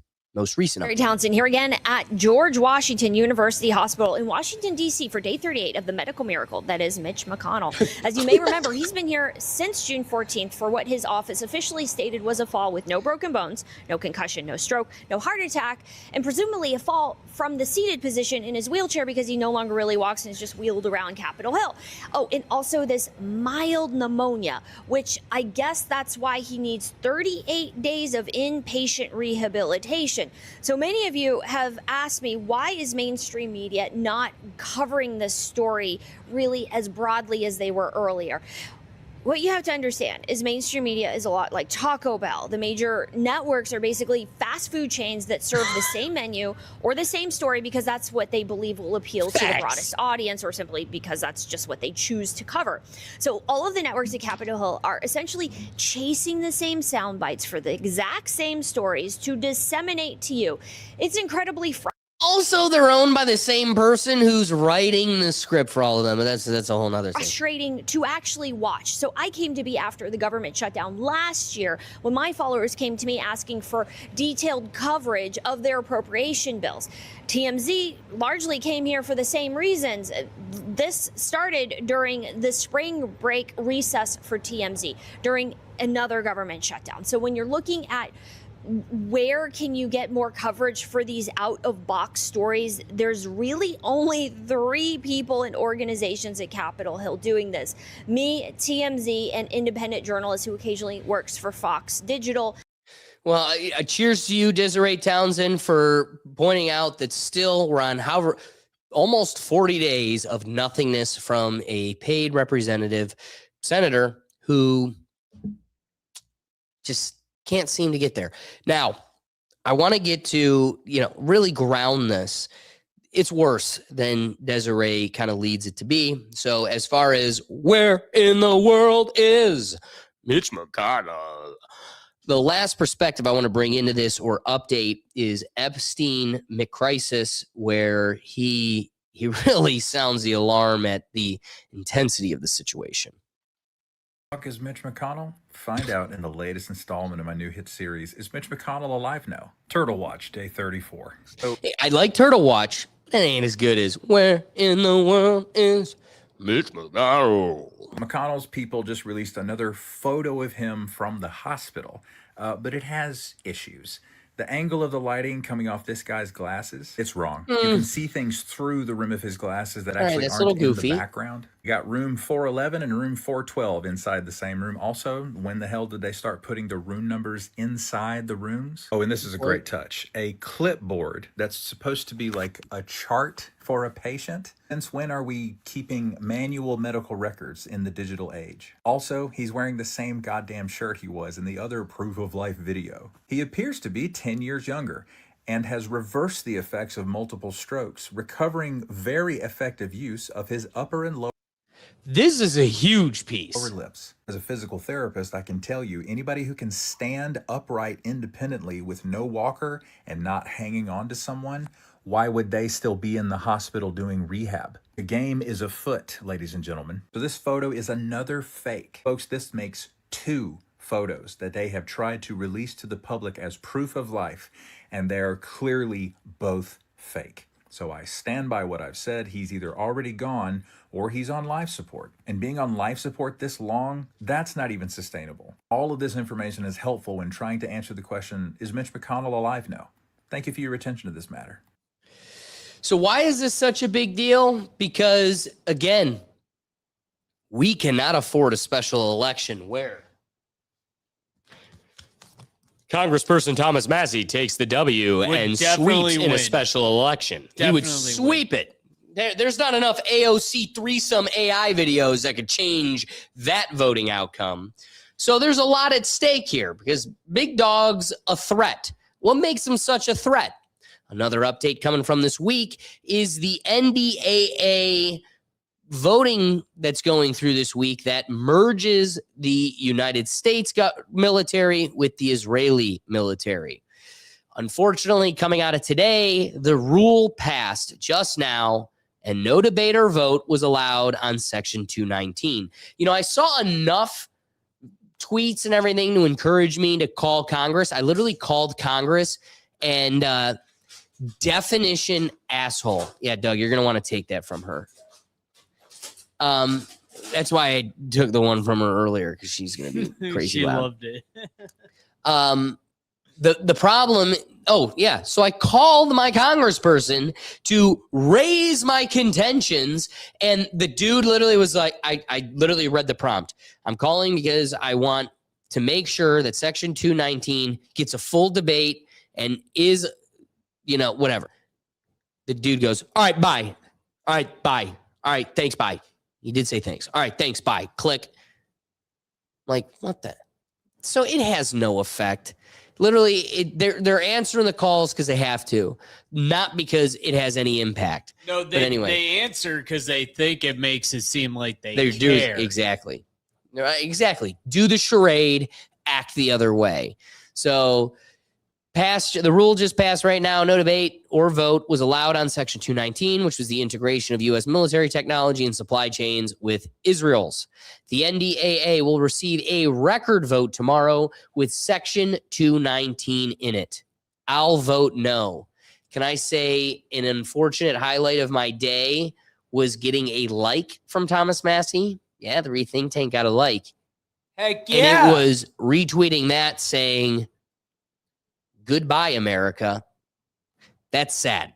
That's the tweet. That's the tweet. That's the world we're living in. Doom and gloom. Anyway, you got somebody like Rand Paul who will say, what am I trying to do here in the government? Is it, should I solve the puzzle, end the Fed? I'd like to solve the puzzle, integrate the U.S. and Israel military. This dude literally was amongst the 40-some Republicans, 44. No, there was 39 or 40 that voted in favor of this integration. I want you to take a look. Where is it? Rand Paul. Paul. There is number 13. He voted in favor of this bad boy. So know who the real shills are. While Thomas Massie, and I'm super excited to put out there that Burchett didn't vote in favor of this either, but let's see when the big real vote comes in. If Thomas Massey gave you like a retweet, does that mean we can get Thomas Massey on the show? Oh, yeah, that's exactly what it means. Hey, you met him. You've had interactions. Did you give him your card? Yeah. All right, there you go. You got you've introduced, and he's retweeted now. That seems like an in. Look at we're in. So the real question is, and thank goodness to real large platforms that are kind of within the network, the mechanism that gets to have these interviews. Here is Breaking Points USA as they interviewed Thomas Massey, inquiring like, hey, is another election in your future? Do you see yourself running for president? What do you see coming down the pipe? And his remarks are at least notable. What are you thinking about your future? Is politics still in your future? Senate run, presidential run? What are the sorts of things that podcast? What are the sorts of things you're Please don't considering? do that. Well, I'm not going to rule anything out. How about that? But the political terrain right now in Republican primaries is uphill for me. Yeah. The war in Iran, this doesn't get reported enough, is 70% popular among Republicans. Still. Yeah, still is.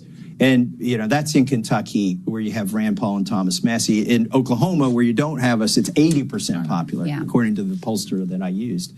So, there's still, and then you saw the vote on Israel, sending the foreign aid. Republicans say they're conservative, they don't want to send money overseas, but then they have a little asterisk and they say, except we'll give Israel as much money as they need, and we'll empty our coffers for that. So that I do have a few political positions that I think are going to be right in 4 years, 8 years. Maybe it only takes 2 years, but right now I'm against the grain of where you can win certain races. So I'm going to watch for the terrain, see if it changes. Do I eventually get the high ground or not? But in the meantime, I am just so happy to have my life back. I should send Miriam Adelson a thank you card. As much as I would love him to run for president, I just sadly don't think he'd get the support. No, I think he should run for deserves. senator. He should run for a bigger seat. Yes. But like he said, it depends on if the terrain changes. And, if I could pump some optimism into today's episode, I confidently do think the terrain will change. So we can be hopeful that in 2 years, an opportunity like that seems a lot more feasible and a lot more enticing. That being said, coming tomorrow is going to be the merger of the United States military with the Israeli government or military, Mossad, where we are one. Hey, make America great again. But isn't that almost the same as us with NATO? What does that mean? Like, aren't they just our Middle East NATO, essentially? We've merged all of our stuff with NATO. At least we have nuclear weapons in NATO countries. But at least NATO is a conglomerate of countries. It is this is far from that. Far from that. Because NATO would never allow Israel to join. It would never get the votes. Okay, that was such a non sequitur. Anyway, to give you a little idea of what you're signing up for tomorrow, what your representatives are choosing on your behalf, and you will be forced to reside in. Because one of my tweets in response to this whole concept in Thomas Massey was, hey, when this whole thing doesn't work out, are we able to have an amicable divorce, or are they just going to nuke us like they promised they would? Anyway, the good guys, our greatest ally, I want to click over to the Israel minister, Bezalel Smotrich, who he gives his little spiel here in Hebrew, but I'm going to do the translation for us. You speak Hebrew. Yep, I do. I'm gonna speak it for you, Doug. Anyway, Israel minister Bezalel Smotrich. Okay, let's start this bad boy over. It's too loud. I don't want to have to compete with it that much. Okay. The current... It's a hard timing this whole thing up. My reading and... Anyway, right now, the state of Israel has no interest in joining this campaign. The campaign meaning Iran, because you're to fight for them. Anyway, the current situation where this is united campaign between the United States and Iran is rightful for us. We must remember that our goal as part of this campaign, which is not necessarily associated with the United States, is to deter or intimidate until until we can get rid. Is this not why our peace with them almost failed? Is because Israel kept attacking stuff? Right. But you got to let me finish this. So, get rid of the police force. We cannot accept the existence. Listen, we're going to mute this guy. You can just trust me because this is. He's fast. Right. He's moving quicker than I can read this. Threads. Let's go back.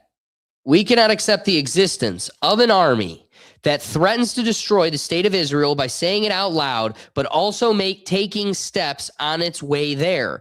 The best way to get the police force is economically. Simply to engage them financially.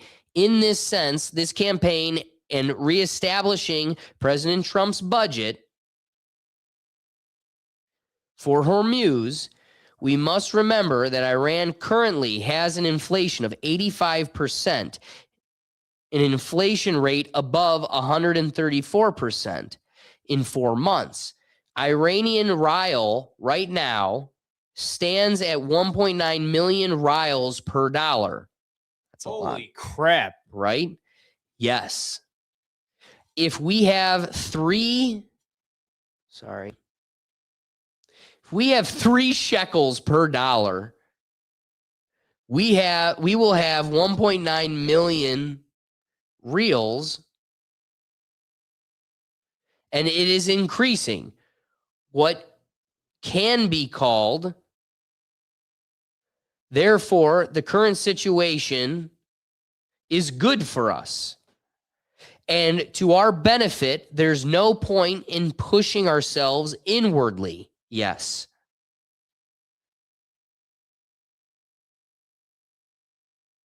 The final piece being, it is great that this is a United States conflict on our behalf, and we ourselves do not have to directly engage. So, they will say it to your face that it is just good business to have Goyim die on your behalf, and all it takes is a few shekels. That's what we're voting for tomorrow. Because you are going to tie your entire military force to the integrity of your greatest ally. And Doug, what did you point out? Oh, they've bombed us before. They extradite their rapists, their murderers, they're good guys. And it's a part of their law that they never extradite anybody that, is in bad standing with your ally. Anyway, that's what we will be signing into tomorrow. Get excited. You get to die for them. And now we are one. Anywho. I better get travel visa free. No. Only God's chosen people get one trip to Israel for free.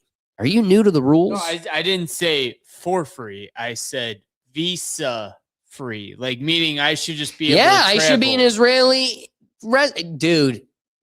You may get rid of your foreskin, but you'll always be cattle. I mean, let's be honest, whether you're Jewish or not, most people get rid of that at this point.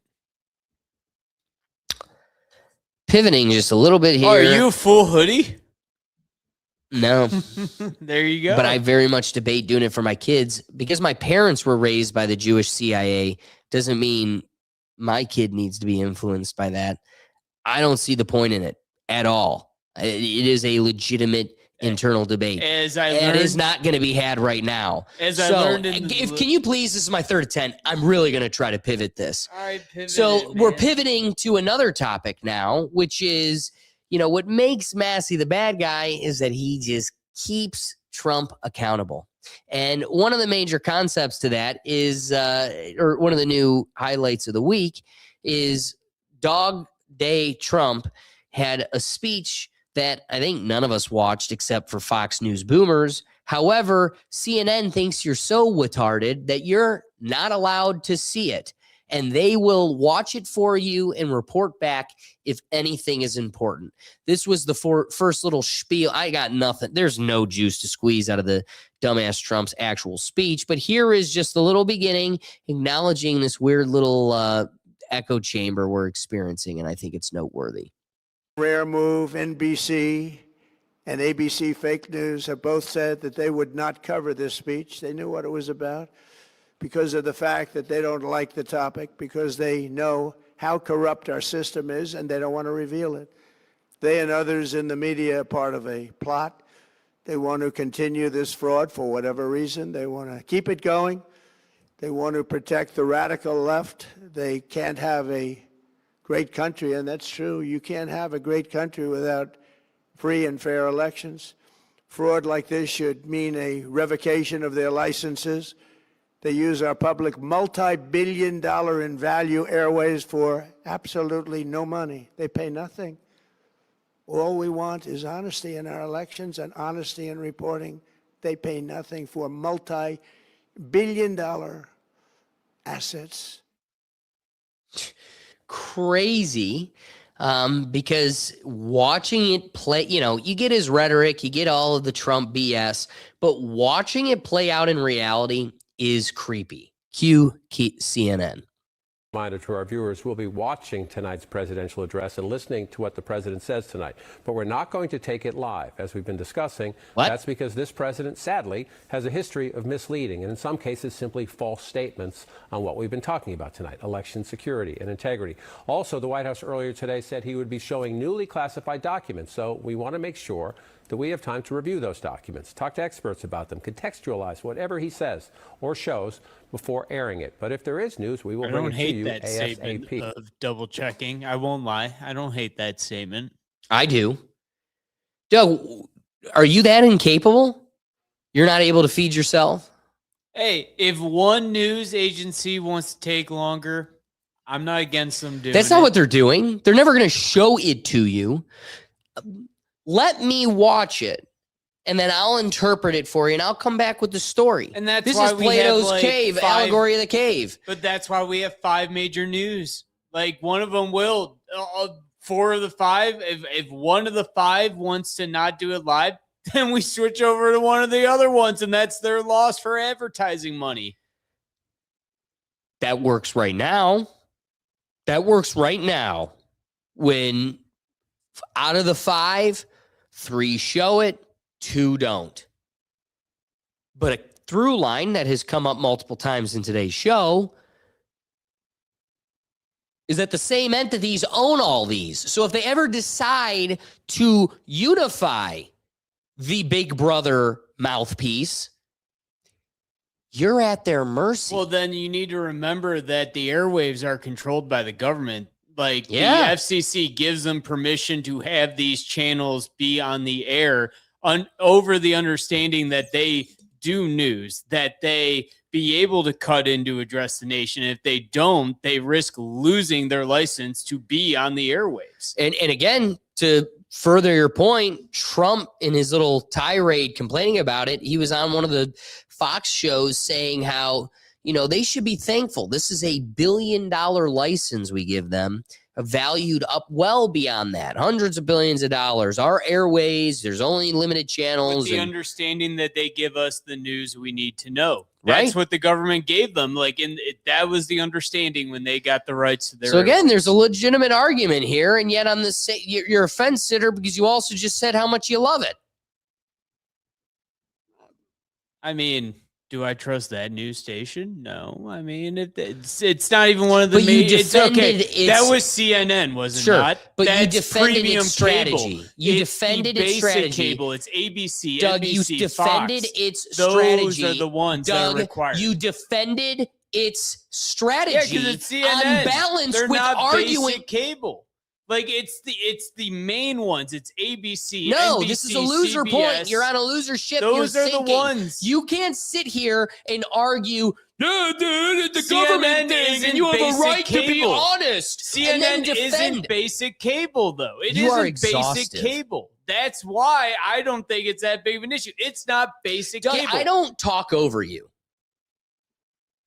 That's just you make it impossible to have a legitimate human discourse with you. So I'm just going to proceed. Changing subjects entirely. Wasted subject because Doug's a wasted dialogue. James O'Keefe was testifying on a Exposing Fraud in America committee. And while I'll sit here and critique this shitty administration and the Republicans that promulgate it till I'm blue in the face, it's important to remember that the other side of this coin is far from better, always worse. In a world where we are doing a hearing on exposing fraud in America through a committee, here's James O'Keefe, probably through meta glasses. You could see it through his eyes. No Democrat shows up. It's very, very sad to see. That's a little bit of a problem when you could look at a room only full of Republicans because half the other room just simply doesn't care about the fraud. That being said, here is James O'Keefe's testimony, which I think had a lot of meat. Next witness is James O'Keefe. He's an American investigative journalist and media entrepreneur. He's the founder of Project Veritas and currently serves as the founder and CEO of O'Keefe Media Group. Mr. O'Keefe. Chairman Paul, Ranking Member Peters, and members of this committee, thank you for the opportunity to testify. In February of 2026, I disguised myself as a homeless person and approached a petition circulator on Skid Row near San Pedro and South 6th Street in downtown LA. I saw cash clipped to his shirt, which I thought was odd. The petition circulator told me, "We're going to need 14 signatures and we're going to pay you $2. One of our reporters, disguised as a heroin addict with track marks on his arm, asked the homeless, "What's going on here?" They all replied with one word: money. We recorded a woman named Brown handing over cash as payment in exchange for a homeless person to register to vote in a federal election. Now that is a federal crime. Congress expressly criminalizes payments to people to register to vote. Why? Because the vote is sacred. It's an act of conscience, of judgment. And when it becomes contaminated by incentives, when it is for sale, it undermines the sanctity and fairness of the process designed to elect those who represent us. Our investigation contributed to a federal criminal prosecution, with U.S. Attorney Bill Asalia saying, "Once I saw these videos, I went to work." Brown described the whole thing as a, quote, pyramid game. And then came the irony. In a neighborhood of NGOs in Los Angeles designed to protect the vulnerable homeless population, the person being confronted by the NGOs was not the fraudster, it was the reporter exposing the fraud. Just minutes after we exposed these felonies, I was approached by a man who identified himself as being with the LAPD, and he began to record me. When I pressed him, he admitted he was actually with the LA Homelessness Authority.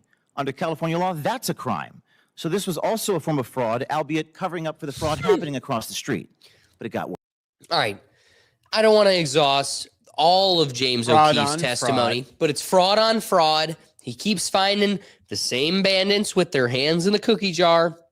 And we're expected to just ignore the blue team as they continue to do as they do. Is this Diddy? Diddy gon' Diddy. That being said, I think James O'Keefe's closing statement in his testimony is probably his strongest piece. So I want to leave it to here where if we don't take this fraud serious, the integrity and the foundation of this system will inevitably collapse. Question before this committee is not whether the fraud exists or whether it's happening. Oftentimes in politics, y'all debate the facts. The facts are what they are. The question is why the incentives allow it to flourish. There is money in fraud, but there's no money in exposing the fraud. And when laws are ignored without consequences, fraud becomes the incentive.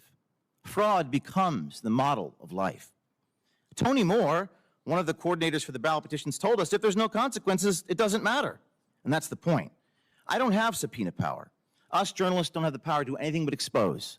And they campaign in this building about freedom and protecting democracy. And yet they make them the bad guy. It's almost like there's more power in the First Amendment than the actual subpoena. Democracy and preventing disenfranchisement, and how nobody is above the law.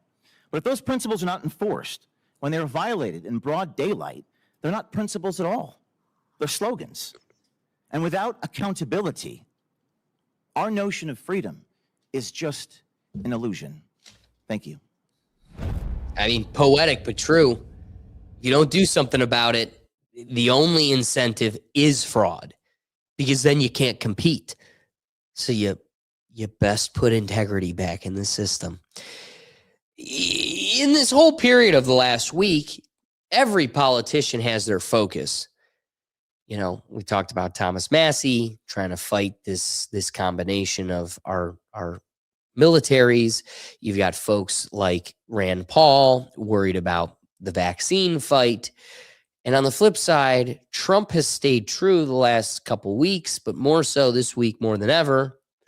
The focus is the SAVE Act, which is a big old poopy stinker to distract you. Look over here, look over here, look over here, so you don't see the real thing worth your attention over there.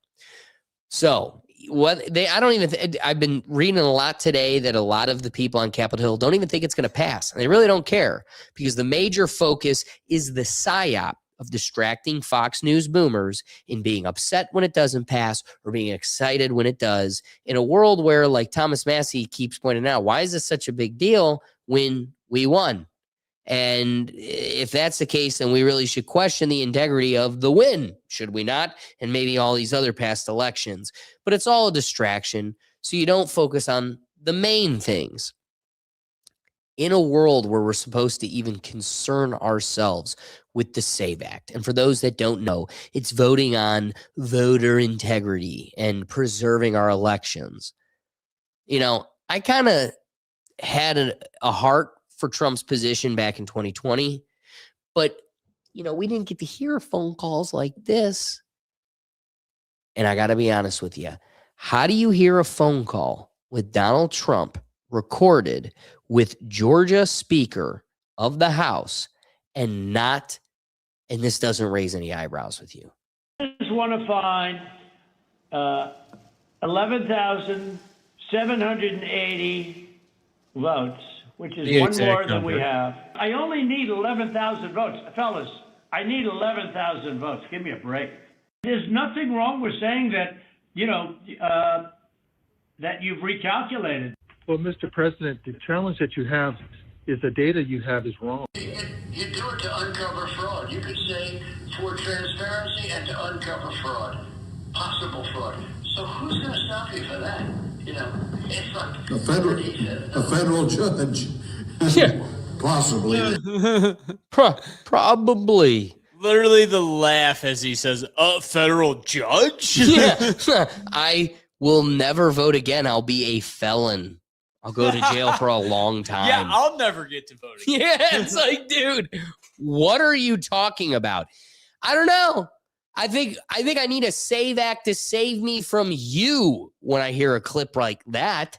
I mean, that's way more absurd than I've ever had in my imagination. I don't know. Doug, does that surprise you at all, or is it pretty much on brand?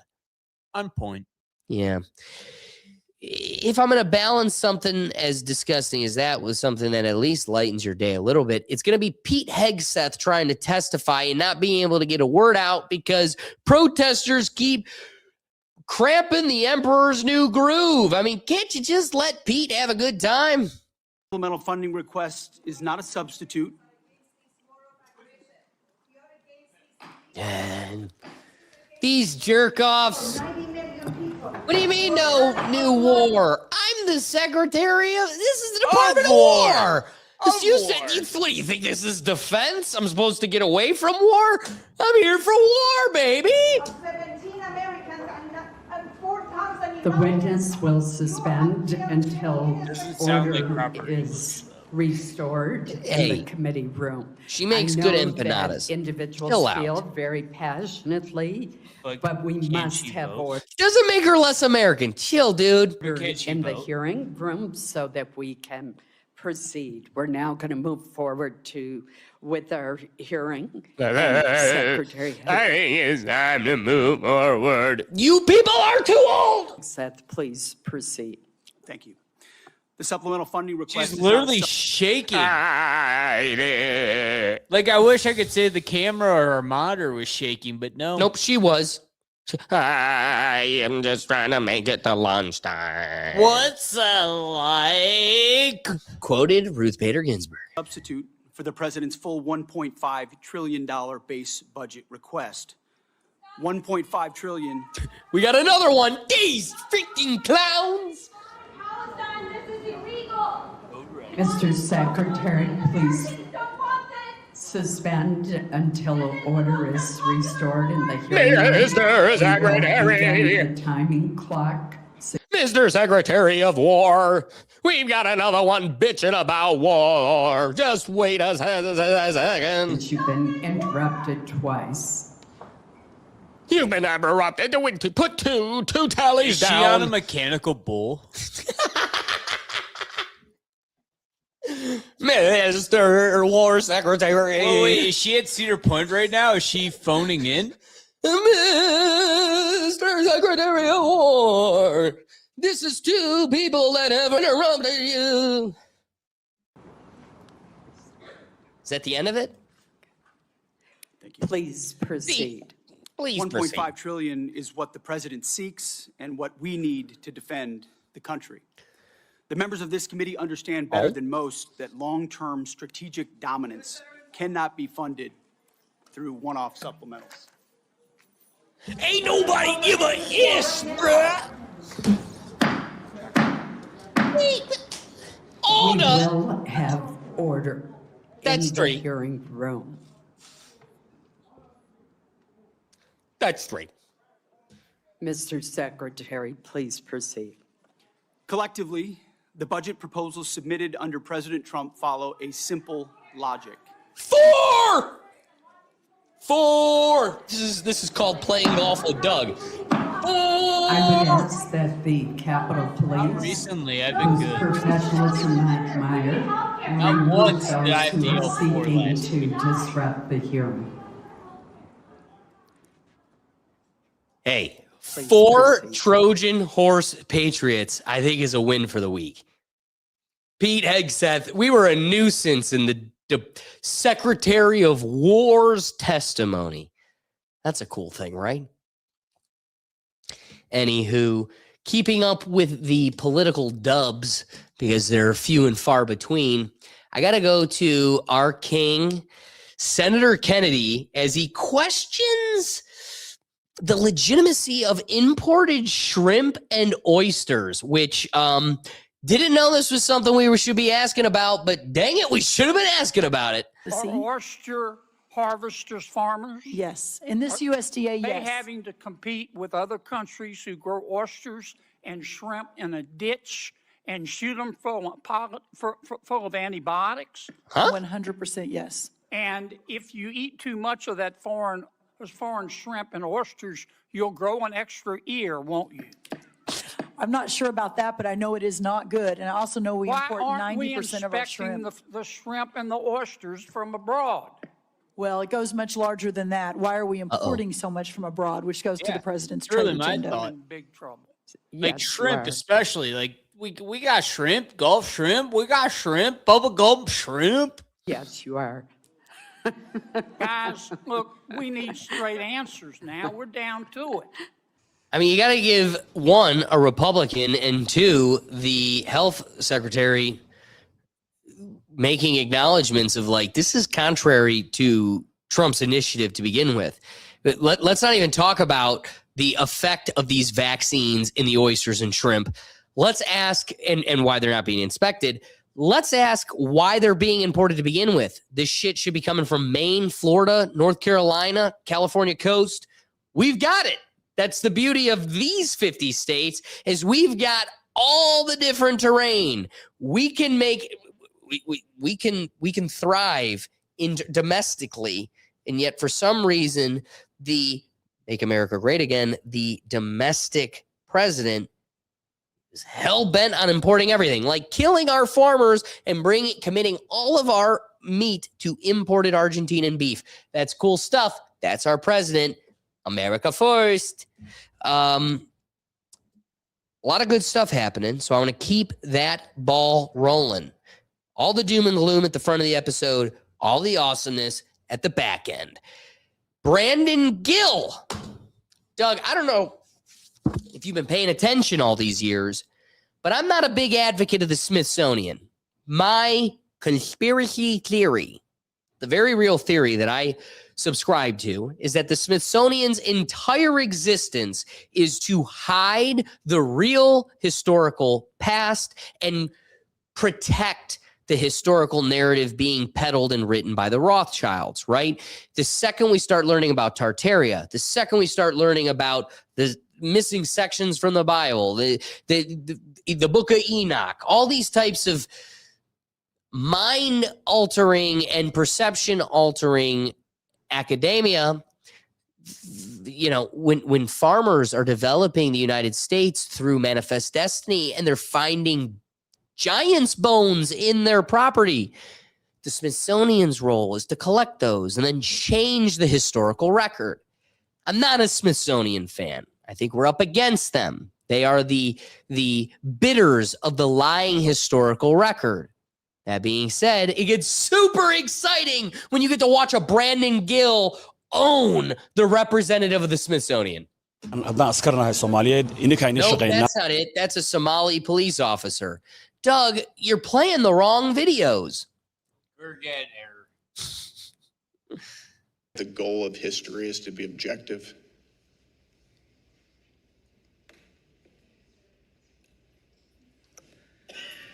Thank you, sir, for the question. You know, I think that there are many goals of history, and certainly as you collect, as we do, examine evidence, create scholarship. Is objectivity one of the goals of history? We strive to be objective and nonpartisan and not based on any ideology. So it's one of the goals.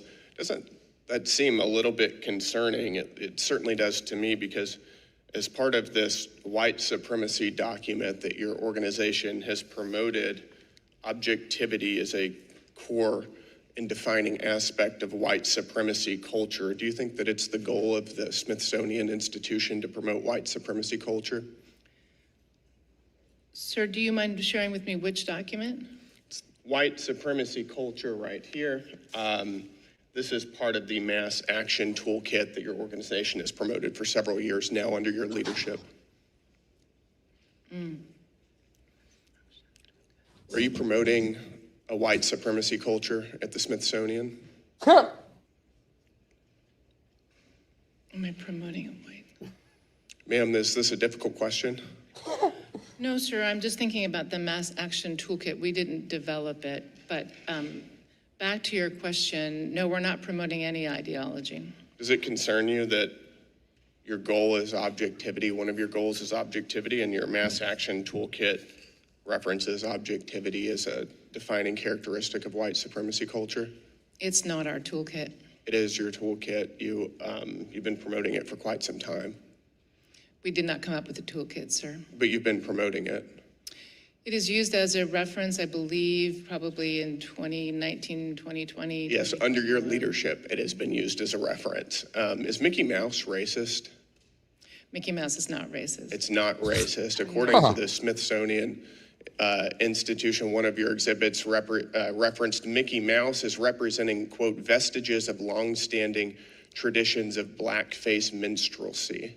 Would you describe that as racist? No, the historical trajectory of the origins of Mickey Mouse tied directly so Mickey Mouse is rooted in racism. Is that your testimony? No, sir, it's rooted in minstrelsy. Minstrelsy, and you don't think that blackface minstrelsy is racist? It had certain unobvious racial overtones that have been well documented. You think that that's problematic, that Mickey Mouse also has those racial overtones? It's not for me to determine what's problematic. It's determined to me what's accurate.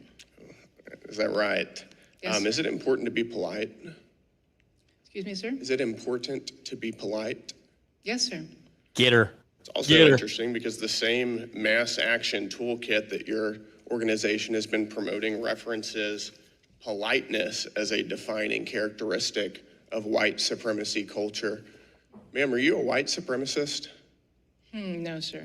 You're not. Can you help me square why your organization says that being polite is part of being a white supremacist? Raptor's right. I'm not exactly familiar with that passage of the Mass Action Toolkit, which is I can show you the one that we passage. It's right developed. here. I don't, pardon me? I said I just read you the passage from it. And then your question was, sir? We're gonna move on. What is Latina power? Yeah. What is Latino power? Latina power. Latina power would be the forces derived from being a Latina.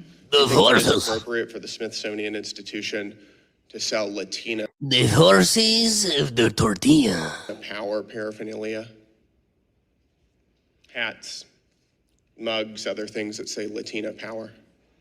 I believe that the merchandise our store sells I'm asking you if it's appropriate. tries to reflect the richness of the communities. So your testimony is that it is appropriate? Those are your words, sir. I'm asking you, is it appropriate to sell Latina power paraphernalia? It's a yes or no question. I don't have control over what is. You will call politeness white supremacy, but selling Latina power is just another Tuesday with the Smithsonian. I'm asking you if it's appropriate. I didn't ask you if you have control over it. Is I it understood you, appropriate? sir. Yeah. Yes or no? Again, we strive to represent all Americans and including Is it in our appropriate? Yes or merchandise. no? We strive to represent all Americans in our museums, including in our merchandise. Is that right?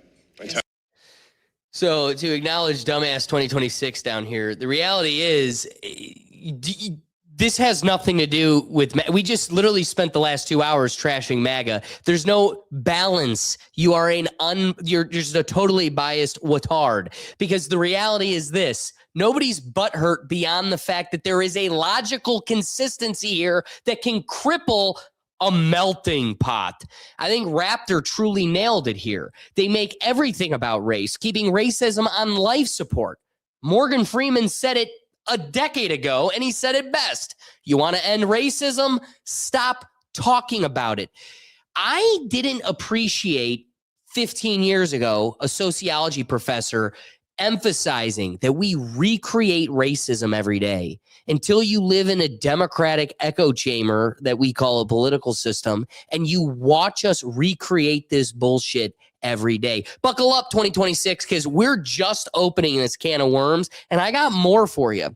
We're specifically, I can't wait to dunk on the dumbass Jasmine Crockett. Like, those are you're going to sit here with a high horse, and those are the people you're going to tie your race to. You're going to find the winning position is in the middle. And the more you convict yourself to this mentally ill position, the world's going to leave you behind. Whether you believe, I forgot. You're on the right side of history, baby. You're on the right side of history. Anyway, let me click it to a favorite here. Cheers to Nancy Mace, because if you're going to have a Smithsonian shill clown in front of you, best dunk on him. Believe that men can become women? Ma'am, as the director of the museum, that's not relevant in this case. We're going to start it over. This can we just agree, as like a professional in the law field, this is funny. Like, where's your law degree? On my wall, dumbass. Unlike you, who speaks out of turn. Believe that men can become women? Ma'am, as the director of the museum, that's not relevant in this case. It's very relevant. You've got men dressed up as women, and you have them on displays in front of kids. Do you think men can become women, yes or no? So RuPaul's Drag Race, which is the upper... It's a man. RuPaul is a man who dresses like a woman, literally. Correct. What is a woman, Dr. Hartig? Oh, an answer you people can't come up with. As a director and as a historian, it's not my opportunity. You sexualize the American History Museum. So this is a fair question. What is a woman?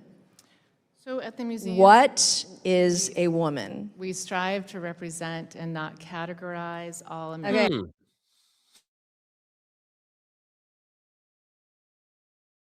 Of the answer, what is a woman? And Anyway, we were getting locked out here. Anyway, keeping the momentum of the promulgating voices here. Brandon Gill, like I said, nailed it this week. And here is him on a hearing probing the Minnesota fraud, which for some reason we should all be united in this. Fraud anywhere is a problem. You want more welfare money for your clowns and your leeches of society, the unfunctionables. This is where your money goes. It's being laundered to your Democrat pockets and Republican pockets. This is a bipartisan issue. They all suck. But you want to convict yourself to a jersey, a blue team and a red team, so you could keep the hamster wheel pedaling. So here is Brandon Gill holding accountability in a Minnesota hearing.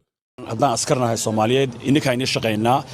wait, sorry. That's the Minnesota police putting priority with the Somali front. Anyway, number 26, Doug. You want to go to Brandon Gill. Value.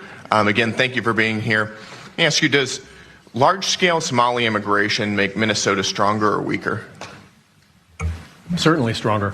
Certainly stronger. Do you know what percentage of Somali-headed households in Minnesota are on food stamps? No.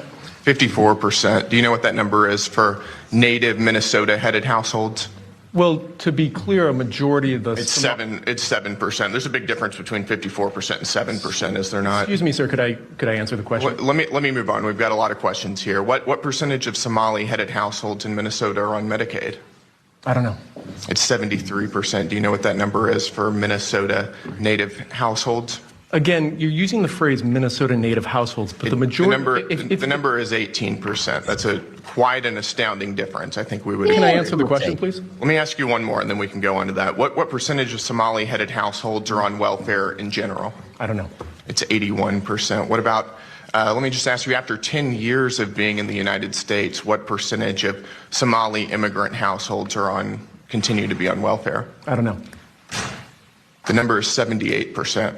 So even after 10 years, 78% of Somali immigrant households continue to be on welfare. Do you know what that number is for native Minnesota-headed households? Again, you're using non-Somali immigrant-headed households. If I can just answer the question, when you're using the phrase native Minnesotans, the majority of Somali Minnesotans are as Minnesotan as any of us. They were born in the United States. It's only 8,000 of the 108,000 Somali. Nevertheless, the welfare usage is astoundingly different. Let me ask you again, does that make Minnesota stronger or weaker? Again, I'd like the opportunity to answer the question here. So, again, the majority of Somali Minnesotans are born in the United States, as I understand it. Okay, well, what percentage of working-age Somalians who have been in the U.S. for 10 years or more, how many of them speak English very well? I don't know. About half.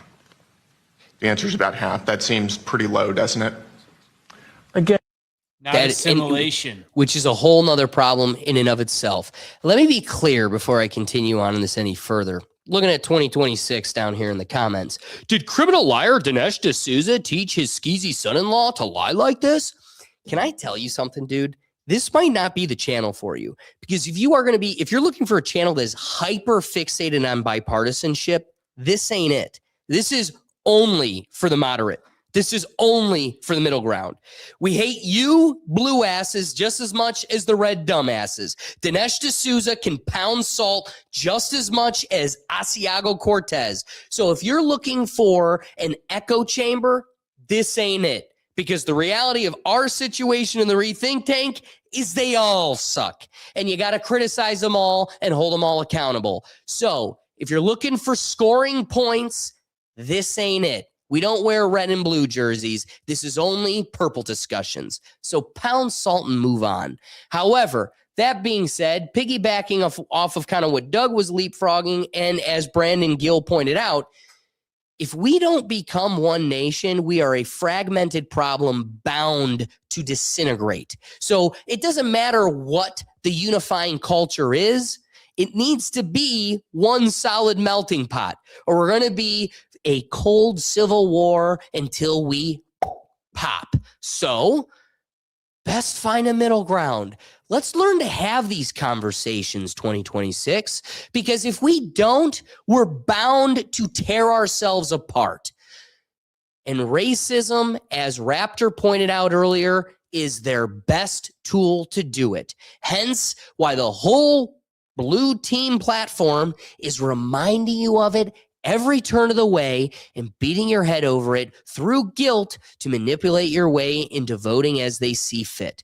That being said, we're talking about Minnesota, and clearly the Minnesotans they're American. Oh, wait, is this the Minnesota police with Somalian accents telling you that they are Somalis first no matter what? Let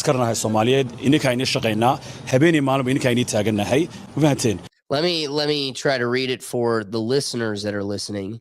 As Somalian police officers, we work for you, Somalians. Day and night, we stand for and serve you.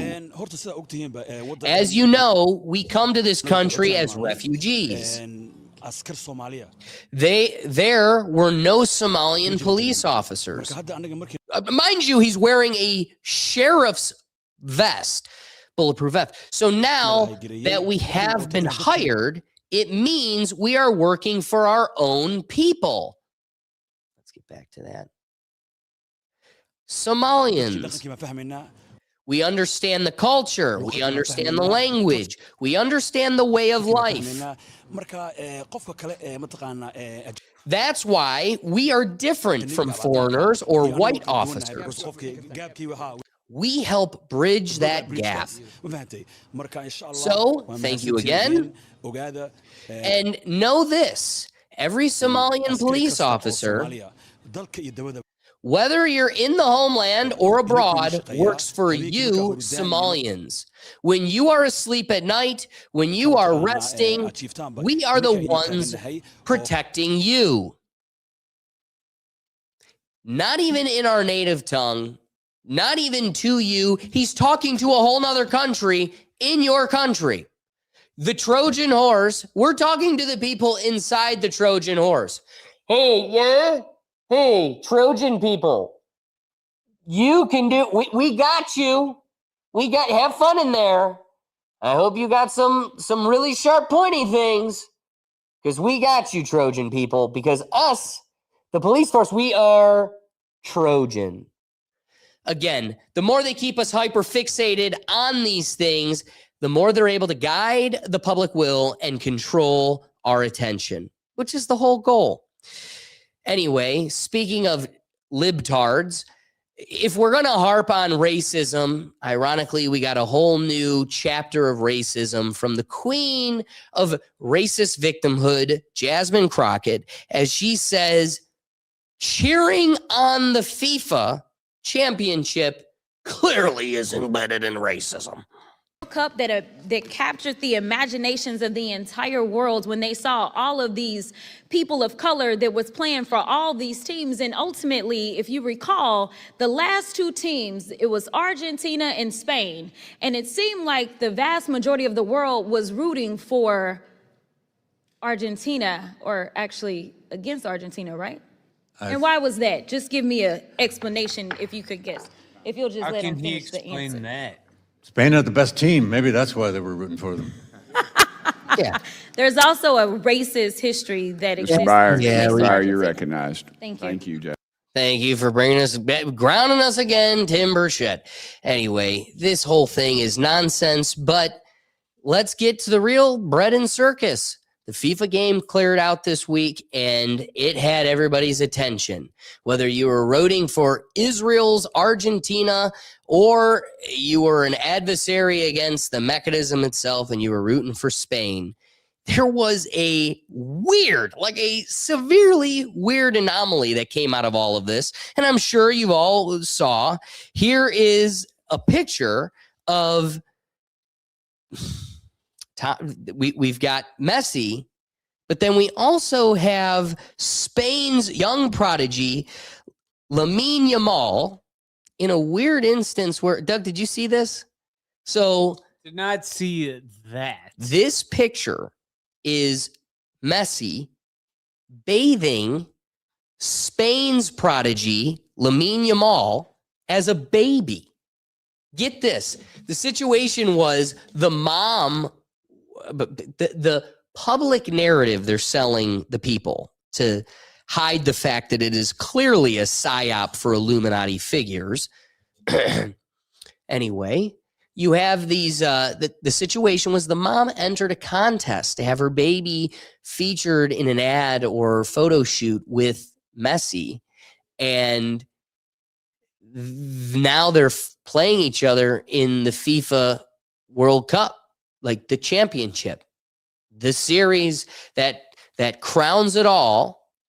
And it's almost like we watch the Mason passing of the baton, because this photo came to fruition in this game, and we saw the crown change. Anyway, before we really depart the topic, got to go to friend of the show, Jack Mack. He reported the subject, and it was the first I saw of it, and I didn't realize how crazy the situation was. The Jamal Messi photo is the craziest photo in human history. I don't know how it will ever be beaten. I don't care how many times you see it over the next however many days before the World Cup final. Obviously, Jamal and Messi are playing each other now in the World Cup final. Guys, this photo happened because there was a charity campaign with UNICEF. The neighborhood near Barcelona, where Barcelona plays, I'm in Barcelona in Spain. They asked all the families there, it's like, if you have a baby, you can enter into a raffle. And then if you win, you can bring your baby and there'll be a photo with a Barcelona player. The Barcelona player in 2007 ended up to be Messi in the photo. And who won the raffle? Jamal. This wasn't like, oh, Jamal's the son of this other soccer. No, this was random. And in 2007, Messi was pretty good, but he was not like, oh my God, the GOAT. This is it. I don't care how many times you see it, how many times it gets brought up. This should be talked about for the rest of humanity. I can't believe it's real. It is the fakest real photo of all time. I could talk about this. The chances, some mathematician has to run the chances on it. Yeah, some mathematician does have to run the chances on that, but it is funny to say, Doug. It is probably the funniest, most unbelievable real photo you could find. You would think it was AI. You seriously would think it was AI. Well, the beauty is we do live in the 21st century, and we can use the modern tools to make an old photo like that more legitimate. Come on, make it more real. That reflects the weekend better, wouldn't you say? Oh, come on, baby. Who's the real daddy? Can the baby get his bum scrubbed? Dude, I loved watching the game. At the end, he walks up to Messi, and Messi's just laying there. Yeah. Messi gets up to go over and give him a hug, and it's just like, you bathed me. That being said, cheers to appreciating it for what it is.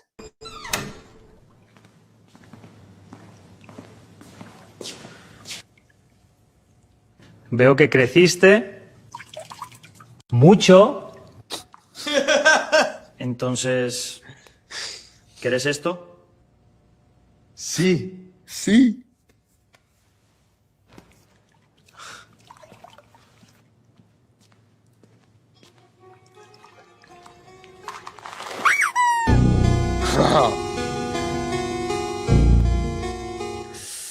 Until next time. Yeah, dude. Yes.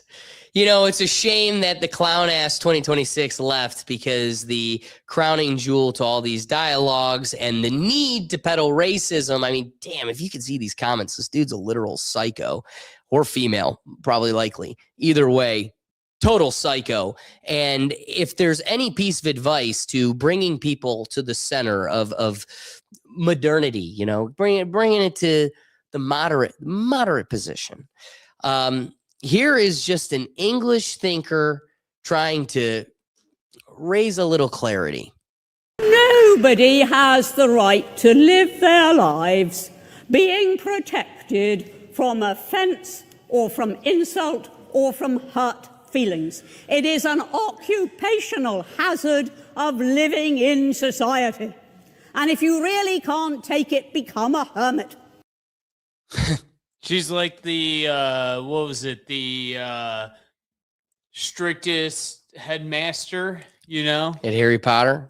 No, like just remember we had the video right, of the strictest headmaster. It's like she said almost the same thing. Yeah, a lot of wisdom coming out of the elderly headmistresses out of London or England. I really wanted to address JD Vance and his appearance on Joe Rogan, acknowledging Israel, acknowledging Jeffrey Epstein, acknowledging a greater conspiracy, and how, I definitely believe there's something there. I wish I was in a position to get to the bottom of it. Maybe I'm the vice president. As much as I wanted to get down that rabbit hole, we're really strapped for time. So we're going to save that. I'm going to do So Here's Where I'm At tomorrow night. So look out for an episode coming to you guys tomorrow. So Here's Where I'm At, as we break down all the comings and goings of JD Vance's episode or appearance on Joe Rogan, especially because we reported here not even a month ago how a staffer caught Marco Rubio and JD Vance arguing about who was going to take the Joe Rogan appearance, as we were criticizing how, like, Joe, what's the point of having your own show when it ain't your choice anymore? Like, I have my show. I get to decide. I pick I reach out to people. I think you're interesting. I'd like to talk to you.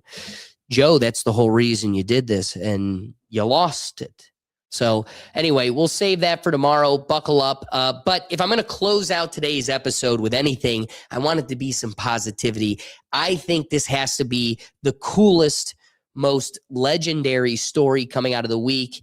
Let's kick it off to the legend, awesome Ben Askren. Hurt, but the thing that fails me is my legs. They give out. I couldn't here. My legs wouldn't carry me any longer.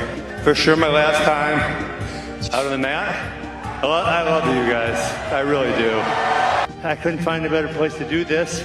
I went through the hardest shit in the last year. It was tough. There was times I couldn't feed myself. I couldn't stand up. I couldn't go to the bathroom. And every single day I woke up and I thank God for the chance to do it just one more time. And I promise God, I'm going to make the most of this day. I'm going to treat people well. I'm going to work my ass off. And I'm going to try to make a difference in the world. I love you guys. Ben, you got Amy, you got kids, you got the community. Can we just acknowledge what an awesome story to close the night out? When you go from something like this to persevering to one last match on the mat, whether you're getting your arm raised or you're just there in the dogfight, the fact that you can come back from something that would defeat most. I mean, Ben Askren is one of a kind, and what a cool motivational piece to close today's episode off with. Anyway, guys, most of the time we'd like to close out the episode. Doug and I were going to play a game. We've got the Wheel of Topics. We have a whole lot of things in store for you normally, but we went pretty late today. So we appreciate you guys joining us and all the folks that jumped into the comments, even 2026. For the folks that I may not agree, the whole purpose of the live show is to get you involved.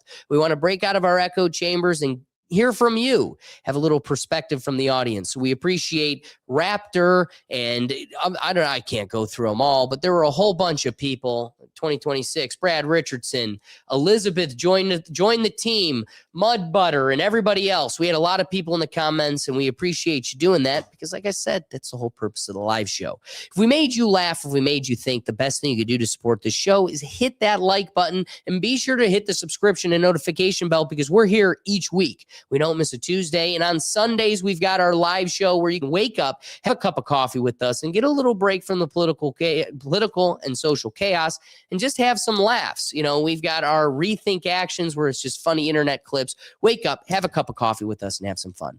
But between this, the flagship podcast, where if you missed it just this past week, we had Martin Malloy, golden ticket winner for gold and platinum Rethink Tank ticket winner. We had him on the flagship podcast, but you could find all of this in one central place, and that's at our website at www.rethinktankpodcast.com. Head on over into the Neuro Gym and join for free so you can find yourself featured on the Wheel of Topics. Give us some topics, and again, I would have loved to have closed the episode out with it, but again, went a little late, so we'll have it next week. But find yourself featured there by going over to the website. Otherwise, guys, we appreciate you joining us, and we'll catch you next time. Peace.